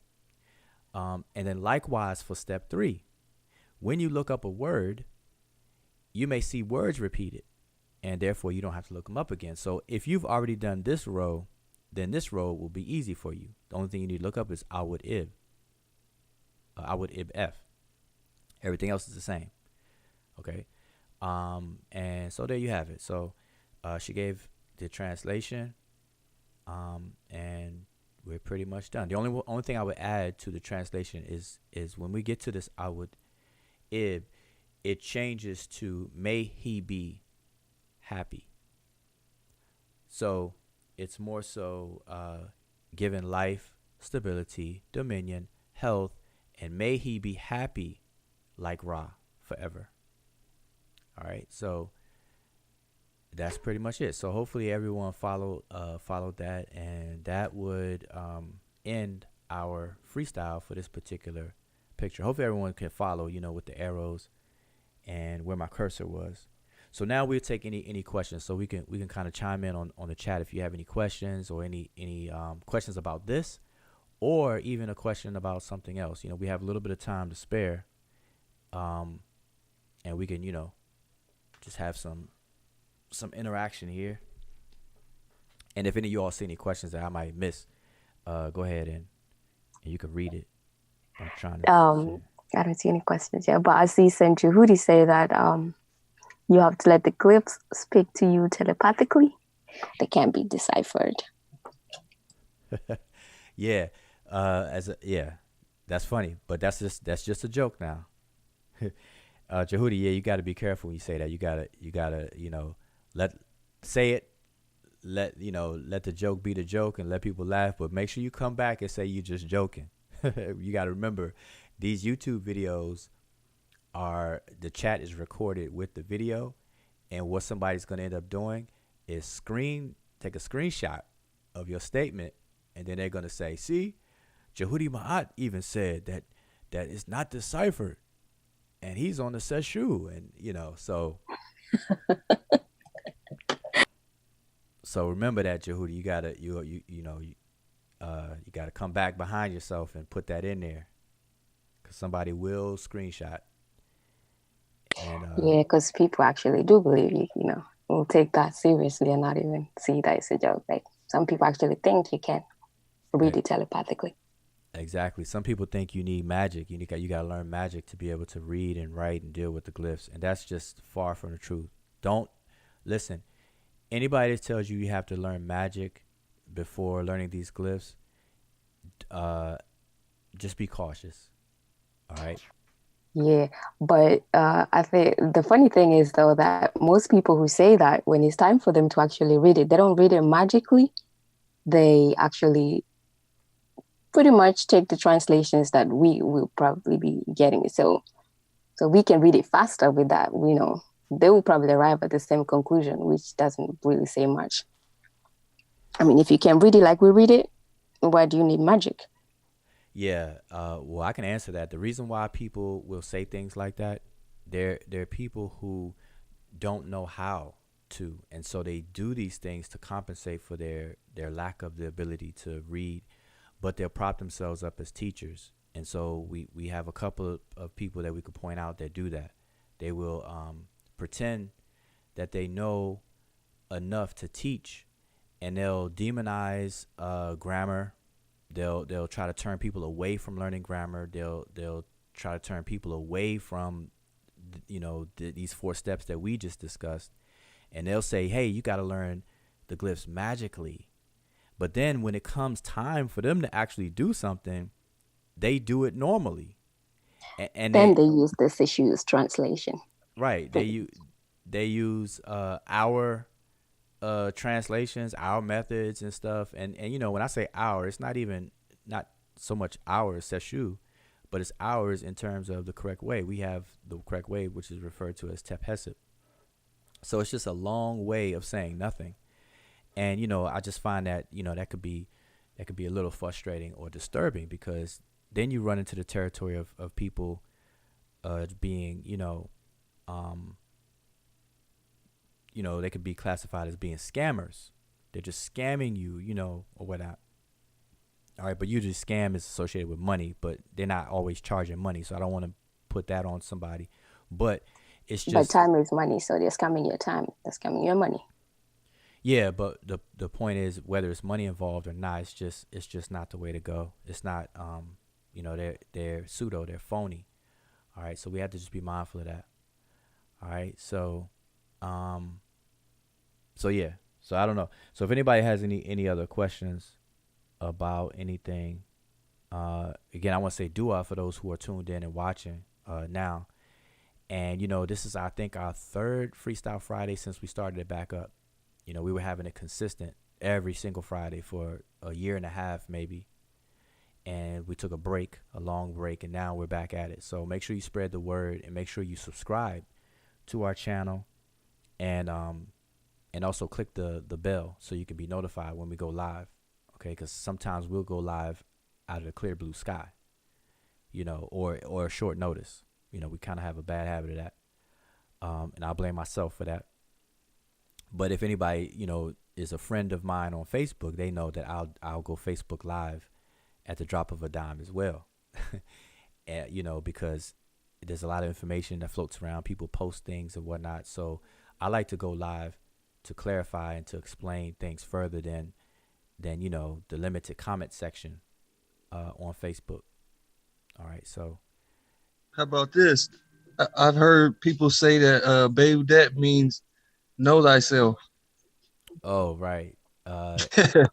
Yeah, I've heard that too. I've heard that. I was about to say that's true, but I got to be clear. It's true that people say that, but is it true what they say? No. Behudet doesn't mean know thyself. Nope, it doesn't. I don't know. I really don't know where that would originate from. Where people, I know people are repeating it because that's what they hear. That's what they've been told or heard, but it's not. It's a place. Behudet is a place, like Edfu. Okay, in the various different temples at Edfu, Egypt, you'll see these winged sun discs on the front of the temples and things, and you'll see this place name here that you see on the screen, Behudet. You'll see place name Mesen, like we have right here. All these are in the same area. Okay, so these are places. It doesn't mean know thyself. If I wanted to say know thyself, which is a totally different phrase, but people also say, man, know thyself. It comes from an ancient Egyptian, whatever the case is. But really, that comes from Greek. On the temple of Apollo in Delphi, Greece. On those temples, you'll see, man, know thyself. Now in Egypt, there is a similar concept and everything. So it's not foreign, but in Egypt or Kemet, there is a concept. But the phrase would be Reki im Ibi, which is to say, I know the contents of my mind. That's what you're saying. And if you know the contents of your mind, then you know yourself, because the self, in that sense, would be your mind. Remember, everything you do and how you behave and all of your actions spring forward from how you think. And that's why they say if you can control the way people think, you can control the people. That's one way of saying it. Now, in a more modern way of saying it, for those of you who are old enough to be Funketeers, and you're a fan of Parliament Funkadelic and George Clinton and all that good stuff, he has a song called Free Your Mind and Your Ass Will Follow.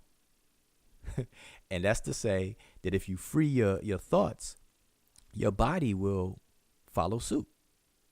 Okay? Free your mind and your behind will follow. All right? So all saying the same thing. But anyway, so Reki im Ibi is I know the contents. Reki is I know. M is in, that which is in. Ib, E, my mind. I know what is in my mind. All right. And believe it or not, let's see if I can show this real quick since we're on that subject, or making it into that subject. Do I have it up here? Okay, I do. I don't have a fast picture to show you all, but everyone should be familiar with this. Remember the statement, Reki im Ibi. It means I know the contents of my mind. And that is a way of saying I know myself. Because to know your mind is to know yourself. Because like I said, the contents of your mind dictates your behavior, your attitude, your communication, the whole thing. Okay? What I was going to show you all is the judgment scene in the papyrus of the Peret Imheru, the various different so-called books of the dead. You'll see the judgment scene where there's scales there, and one pan of the scales has a feather, the other pan usually has a heart. And so people will say that the heart is being weighed, but it's not the literal heart that's being weighed, because we all know, or should know, that a heart is always going to weigh more than a feather. Okay, so none of that is literal, number one. Okay, so it's not a literal heart. The heart represents here, as I'm pointing on my screen here, this word awud ib. This heart doesn't mean heart, although it's a glyph of a heart, but it means the mind. Ib means the mind. So what's being weighed in the judgment scene is not your heart. It's the content of your mind. Is it just? Is it true? Has it stepped out of bounds of this straight line called ma'ah and ma'at, which is represented by the feather? Okay, so it's the contents of your mind that's being tried or examined or analyzed. That's what the word judge is. To judge something is to discern, is to analyze it and discern from it.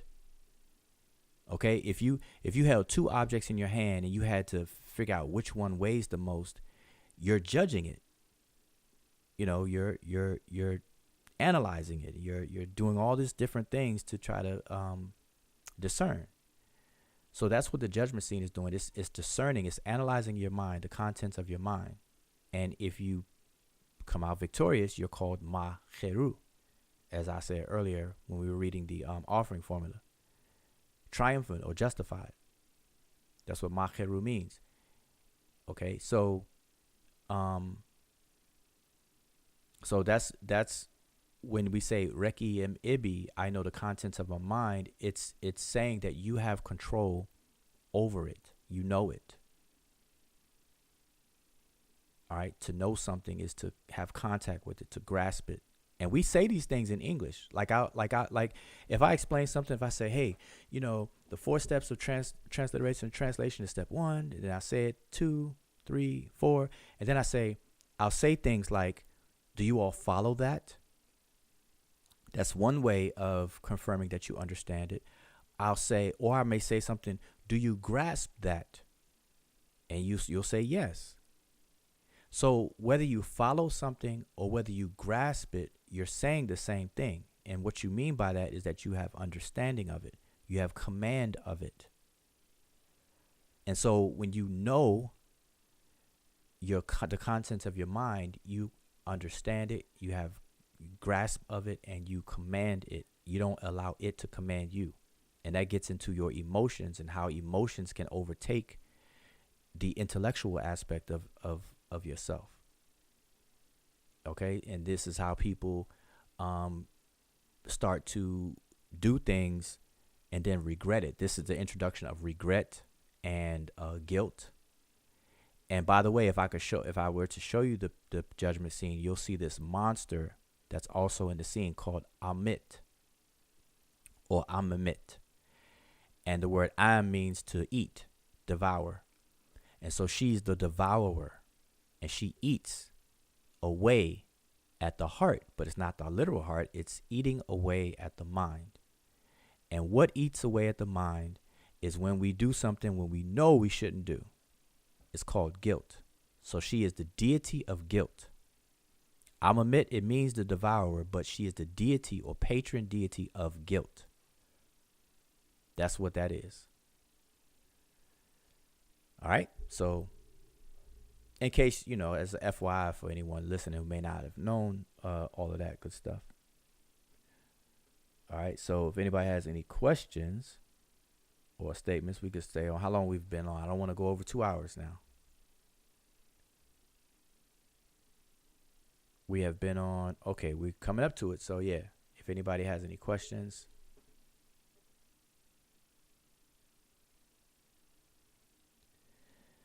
No questions, but I'll just make a quick remark that I think is good. See, what I've noticed is that, especially for us that do things the proper way and use the proper methods, you will always have people challenging us, and not just us as the Seshu, but people who actually do read the glyphs. To kind of like somebody would just come in like, can you read this? Can you read that? But those who do it magically or telepathically or whatever, nobody ever challenges them to do it. We've never actually seen anybody that claims to do that who actually show their methods like we do. We freestyle, we do all that, but those people actually haven't shown you how they do it, magically, really, like on live or whatever it is. And most people don't even want that. Actually, I haven't seen anybody like challenge them to do it magically in that sense. But that's just a remark I wanted to make since, we are out here doing our freestyle and showing our methods. Yeah, that's a good point though. We demonstrate, we back up everything we say. Demonstration beats conversation every time. And so we talk about it, but we actually can walk it. We talk the talk and walk it. We could demonstrate. We're doing this freestyle. We didn't open up a book yet. And this particular one is short and we don't have to. Like there's no glyph on this page that between all of us we don't know. There's no word that's on this page between all of us that we don't know or any of that. So we could demonstrate this. We can explain it. We can answer questions about it. But then like you said, we have people who are invoking magic to read things. And they can't do this. They can't do it. But at the same time, like you said, they will, they themselves may challenge us or those of us, or people who follow them may challenge us and those of us. And, it time and time again, the challenge is always met and just kind of tossed to the side, but it gets kind of frustrating. So, hopefully, our goal is to raise an army of scribes. So people, we try to lead by example. So if people see what we do and we're not anything special, we're no special people. We don't have any mutant powers or anything like that, or whatever the case is. If we can do it, everybody can do it. And so we hope to inspire people to learn it and learn it properly and just join in the ranks. You don't have to challenge, even though we don't run from it, you know, at all. Never have, and don't have any plans on that. Now, of course, we don't chase down every claim, or just because somebody may challenge us doesn't mean that we're gonna drop everything and then address, because a lot of things people say are nonsensical, silly, and sometimes even downright just immature. So we don't bother with everything. All right, so I don't want people to get the idea that just because somebody says the word challenge or whatever the case is, nah. But in any serious things, we deal with it, because it's really about the information and the accuracy of it. And we welcome critique. We welcome comments about stuff, corrections. If we make a mistake, if you feel like we made a mistake, point it out. Because we make mistakes. So that's why to do this kind of stuff, you have to have good character. You have to have some kind of control. Like I said, you have to have some form of this Reki Mibi to control the contents of your mind. You have to be humble, because we can make mistakes. We all can be corrected.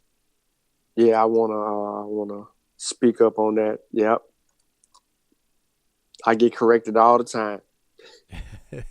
Yeah, Sean. Sometimes Sean jump out the window. Sometimes we gotta grab his foot and pull him back in.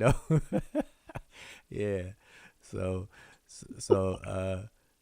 but that's part of it though. But see, now the beauty of it is that is the acceptance of the correction, because I'm telling you, it takes good character for that to happen, because you gotta, the nature of the ego is a rebellious one. So he's like, oh nah, but nah, it's always good to be corrected and to acknowledge it and all that good stuff. And plus, it helps you grow.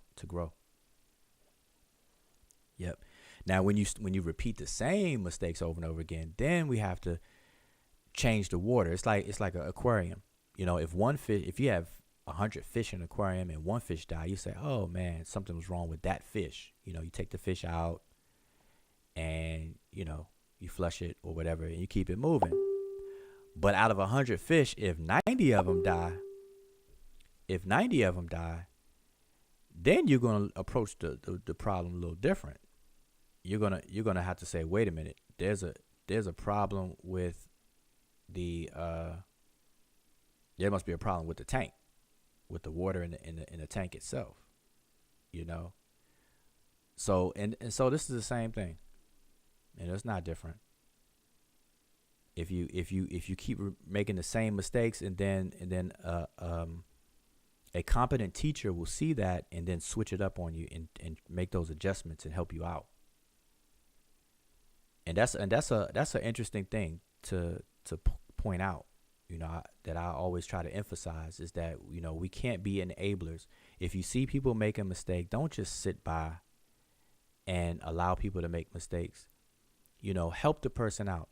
And then if the person doesn't receive criticism very well, then at the very least you can say you tried, you put forth the effort there. But don't just let people, don't leave people out there hanging like that. Because believe me, the stuff that we do, we're being watched. And people who would love to attack any type of scholarship, they will use the pseudos among us and the people who don't know what they're talking about. They will use those people and elevate them as if they speak for all of us. And that's just so not true.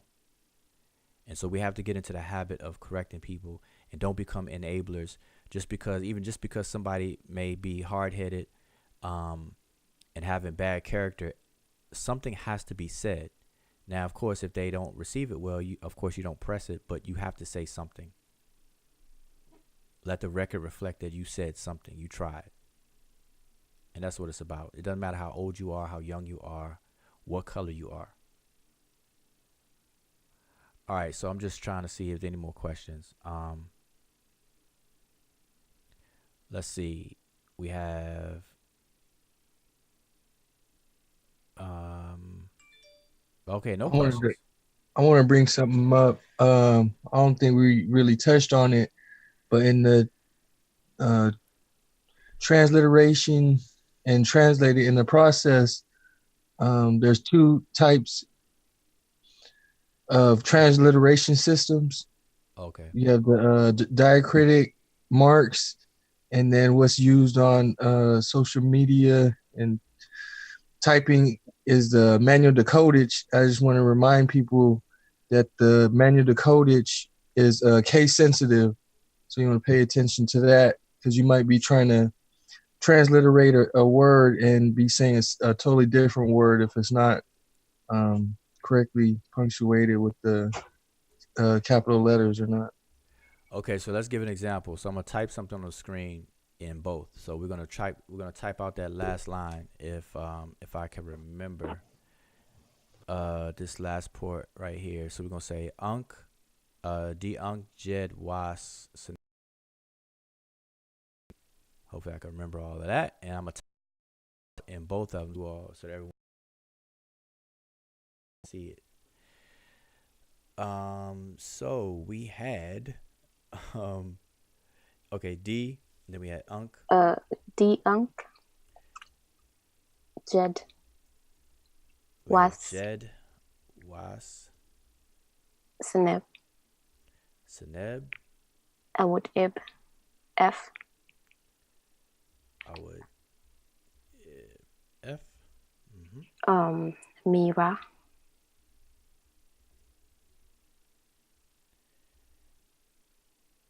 jet.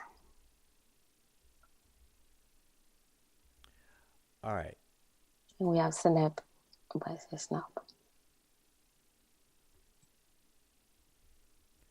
think the automatic spell checker did that. Okay, so we have so this is that particular last part of that line that we were looking at is will be transliterated this way using manual decodage. And by the way, manual decodage is abbreviated MDC. This way you'll see it. MDC. Manual decodage or cottage. All right. And so we have another transliteration system, as June pointed out, which is referred to as diacritic. And it's so named because there's diacritic marks around the words. This prevents us from having to use that. So this is the preferred way. Manual decodage is the preferred way on social media and digital media, such as, emailing and all that good stuff. But inside of textbooks and books and articles that people write, you'll see diacritic. So wherever you can type live or in real time, you'll see manual decodage. And wherever you can type in terms of writing a book to be published in the future or article or whatever the case is, the diacritic method is preferred. And so if I were to bring this down here and change it to the diacritic, this is what it would be right there. All right. So these are the exact same thing using two different transliteration systems. So we have d-unk. Now notice that the unk, you had instead of a in x, we have the backwards comma, the n, and an h with a curve under it. Instead of the capital D, lowercase d, we have a d with a line under it. And so these extra characters are called diacritics. And so that's why this is called a diacritic transliteration. All right. Manual decodage is case sensitive. So capital D and lowercase d are two different things. All right. That's why you see some letters capital, some not. Okay. So yeah, that's a good thing to point out, June. But I wanted to show that as well. So that's the difference between those two. So hopefully everyone can follow that. All right. So that is the two different transliteration systems that are in use by most scholars. All right. And we utilize them both as well. All right. So was there anything else? Let's see. The brother Vasa has a question. Is there a plant glyph that looks similar to the three skins? I keep seeing that as a part in my mind for some other reason. Wait a minute. He says, is there a plant glyph that looks similar to the three skins? Oh, a plant glyph that is similar to the three skins. So okay, so now Vasa's gonna make us pull out the books now. So all right, so we shifting from a freestyle. Now we're going back to our regular mode. Okay, so now we're gonna crack open the book and look into the sign list. That's what we would be looking for. And he's basically asking, is there a plant glyph that looks like the three skins glyph? So first of all, let's explain, or let's show what the three skins glyph is. Does anybody know the Gardner code for the word mess, or the biliteral MS, mess? Yes, that's F31. Okay, so we have F31. And I just want to show that on the screen for everybody. So give me a second here. Maybe I could pull it up real fast for everyone. And can I? No, I cannot. But I will. So we can keep talking. I'll pull it up. Because I want to make sure everybody is crystal clear to everyone. So then he's asking about a plant glyph. So basically F. Now F, we know F is the category, the Gardner category for parts of mammals. Okay, F is parts of mammals. E are mammals, and then F are parts of mammals. Okay, so F31 are foxtails, strung together, in threes like that. So he's asking, is there a plant glyph? So plants will be in the Gardner category of M, as in Mary. Okay, those are all the vegetation and plant glyphs. So you have to look in your sign list and then just scan. Look at all the plant glyphs. And so let's see. Is there a plant glyph that looks like the things? Now I don't know, like I said, I don't know what the brother Vasa sees. So he may look at something and see it differently than I would, and that's the reason why we have these Gardner codes, so we can eliminate that. But I don't see any plant glyphs that look like that. And sometimes it's because I may know what the glyph is before. And have you all ever experienced this? Have you all ever looked at something, thought it was something at first, and then learned what it really is, and now you can't go back to seeing it the way you used to see it? Yeah. Yeah. So optical illusions are like that. Like when you first see an optical illusion, it's an illusion to you. But the moment that somebody explains it to you, or you figure it out, now you see it for real, and then you try to switch back to see it the old way you saw it, and it's very, very hard to do that. Well, the reason why I'm saying that is because sometimes that may happen with these glyphs. So what one person may see and not know, if the next person knows, they may not ever see it that way. So I just want to make sure that everyone has that understanding. But I don't see any glyphs, plants that would look like that. Okay. Nah, not really. I looked at and if you don't have the book, we do have the sign list is also on our website, so you can use that as well. Yeah. All right. And by the way, while we're talking about it, we do have reading material and books and resources to use. All right. So these 3 books that you see on the screen are 3 books that between all of us, we have collectively produced. The one on the left is our beginner's textbook. So if you're interested in learning the language, this is definitely the book for you. We have classes that go along with this book. This is a textbook that's used in the class. But if you are the type of person that can learn by yourself and on your own and at your own time, then the book is good for that as well. All right, so that's the book that's on the left. The middle book is the rebuttal book to the claim that the hieroglyphs have not been deciphered, and that in recent times started with Professor Walter Williams. And so what we did, we wrote a book to address every single claim and point that he made as well as teaching people how the writing system works. Okay, so this is an excellent book to completely have an understanding of that claim and how to refute it, okay, with the information, with the data and all of the facts, all right? So that particular book is in the middle.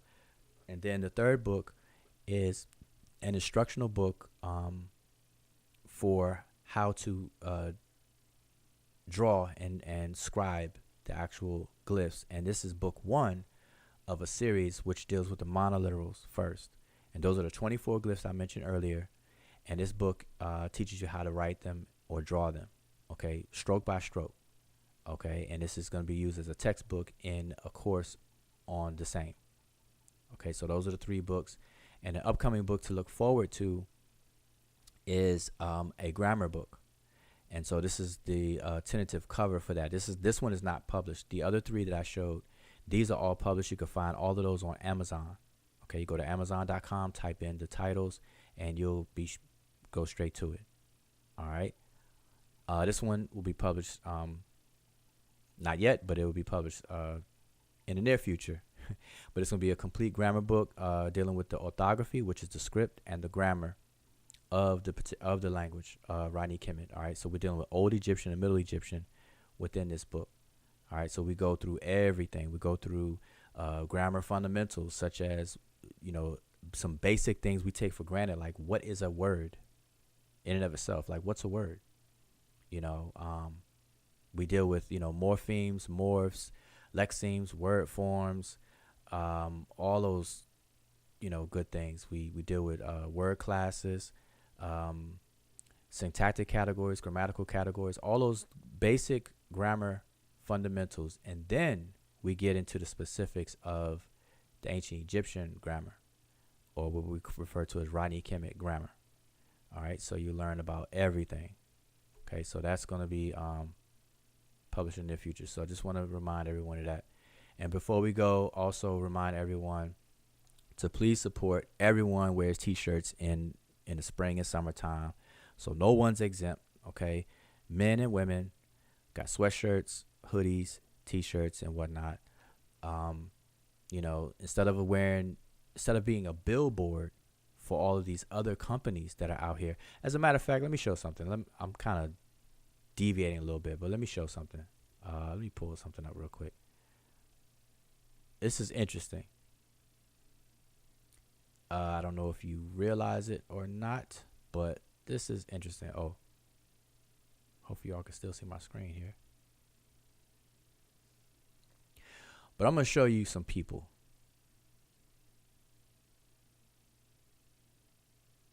Okay, so now I have on the screen some people. Now, who can guess what do all these people on the screen have in common? Anybody? Clothing lines.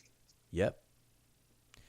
Clothing lines. They're the founders of brands, clothing lines, clothing companies, whatever you want to call it.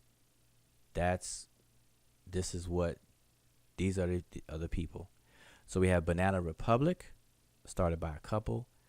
Dolce and Gabbana.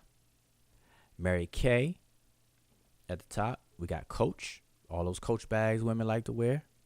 Avon. Remember Avon? I mean, Avon's still around now. Avon is that multi-level marketing, soap, deodorant, and all kinds of stuff. I remember that's back in the day. We have Gucci. Louis Vuitton. Michael Kors. Kors, I'm sorry. I tell you, I don't deal with that. We have Mitchell and Ness, Nautica, Nike. Everybody knows Nike. Guess, everybody should know Guess. Prada, everybody's buying Prada. Polo, Ralph Lauren, Timberland, Tommy Hilfiger, okay, Burberry, Chanel, Dior, and Fendi bags and all that kind of stuff. Yeah, these are the people we rap about. Yeah, that's all. You read my mind. So I was going to say, man, you'll find most of these names mentioned in hip hop songs and on the clothes and the videos and all that kind of stuff. We spend a lot of money building these people up. Now, some of these pictures are black and white back in the day, so you know their legacy continues through their children and grandchildren or whatever the case is. But anyway, I wanted to point this out because we have no problem wearing this stuff and spending a lot of money to do so. And so I just want to reiterate, if we could do that, then we should be able to do things like this, support our own, you know, and it's beneficial because, like, for example, like I said, our mission statement, you know, in terms of Hicka Apparel is, you know, our sub byline is thinkwear. Hicka Apparel, thinkwear is clothing with messages that cause you to think, that sparks conversations, you know, in a slick, ingenious, artistic way. So like I said, this whole series is the periodic or STEAM series, dealing with science, technology, engineering, art, and mathematics. Okay. So yeah, support. And like I said, I've turned this whole thing over to my oldest daughter. And so supporting it will support her because she is trying to advance her skills in graphic design, and, you know, she needs equipment and training. And this is something I'm encouraging her to do because she's very talented, but I want her to gain that experience to be formally trained in some of the software, the latest software, you know, Adobe software, where you have Illustrator, InDesign, Photoshop, and things. And I teach her what I know, but I want her to experience some formal training and to be certified through some formal training with it. And it will help her out. It help build her resume very, very early, you know, by doing so. Okay, so these latest designs, the top three and this one here, Stay Woke, are hers. These are the ones that she, did. And from here, you know, and I'm still going to be helping her out with that and whatnot.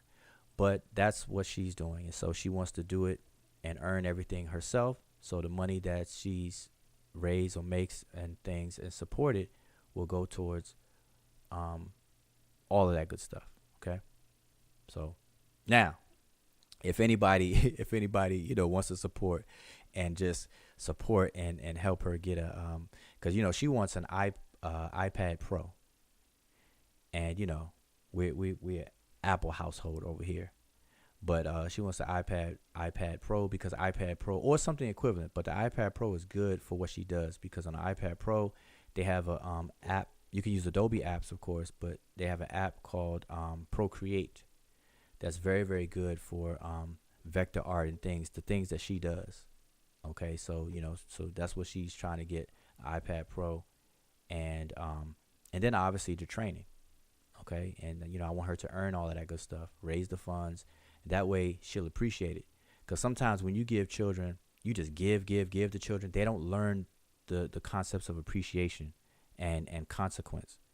You know, how many, I don't know how many of y'all have children who are listening, but I'm gonna tell you, anybody who has children knows exactly what I'm talking about. You buy you spend all this money on expensive electronics and things, and you just give it to your child or children, and they may enjoy it for the first month or so, but because they didn't pay for it, boy, they gonna leave it out. They're gonna drop it in the water, drop it in the sink. They're gonna drop it on the ground, accidentally step on it, and all that good stuff. And to them, it's just a oops. But to us, it's like, oh my gosh, that just put a dent in my pocket, you know. So anyway, you know, at a certain age, you gotta, you know, teach the children responsibility and let them earn things and know how to take care of stuff. So anyway, that's basically, you know, that's parenthood 101. Everybody does it. And so this is what's going on. So anyway, enough of that. I just wanted to let everyone know that we have those things going on. So I guess that's it, because we are definitely at 2 hours, and I'm trying to see if there's any last minute questions. Were there any questions y'all see? Jehudi Mott said, I'm still in the IBM house. Oh man, nah, it's Apple all the way over here. I've been an Apple user since I used to work in the studio. So we're talking about 2003 maybe. I mean, that's when I first started using it while I was working in music studios. Me myself, I had Apple since 2007. Yep, the Mac Pro, not the MacBook Pro, the Mac Pro, the Big Daddy. All right. So that Lisa says it's their after party. Yeah. See, no. Sometimes we go off the air because we don't want the videos to go too longer than 2 hours. As a matter of fact, I'm gonna go ahead and shut it down because I will run my mouth. But we do have after parties where we come into the panel and we still keep up the discussion. So let me actually post a link right now, and then if you want to join in, by all means, you're free to do so, and we can keep up the conversation for a while. Let me grab the link.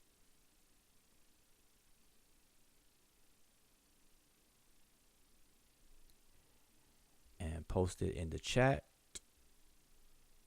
And that way anyone can join in. Okay, so wait a minute. There's a limit.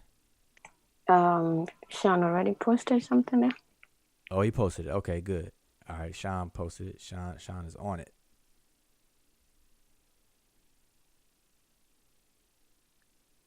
Okay, so yeah, if you want to join in, by all means, join in.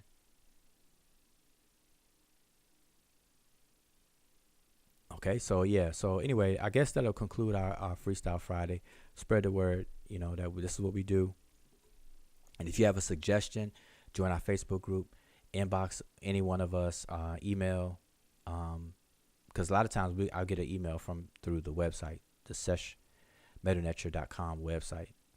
Okay, that's how I actually got this one.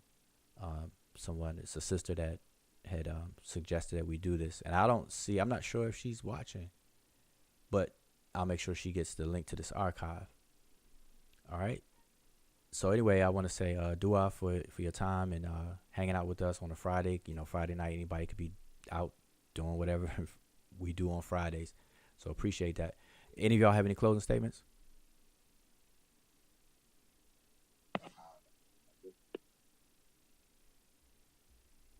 Nope. Nah, but just appreciate everyone being there with us and coming back to our Freestyle Fridays and just making it more fun. So dua. All right.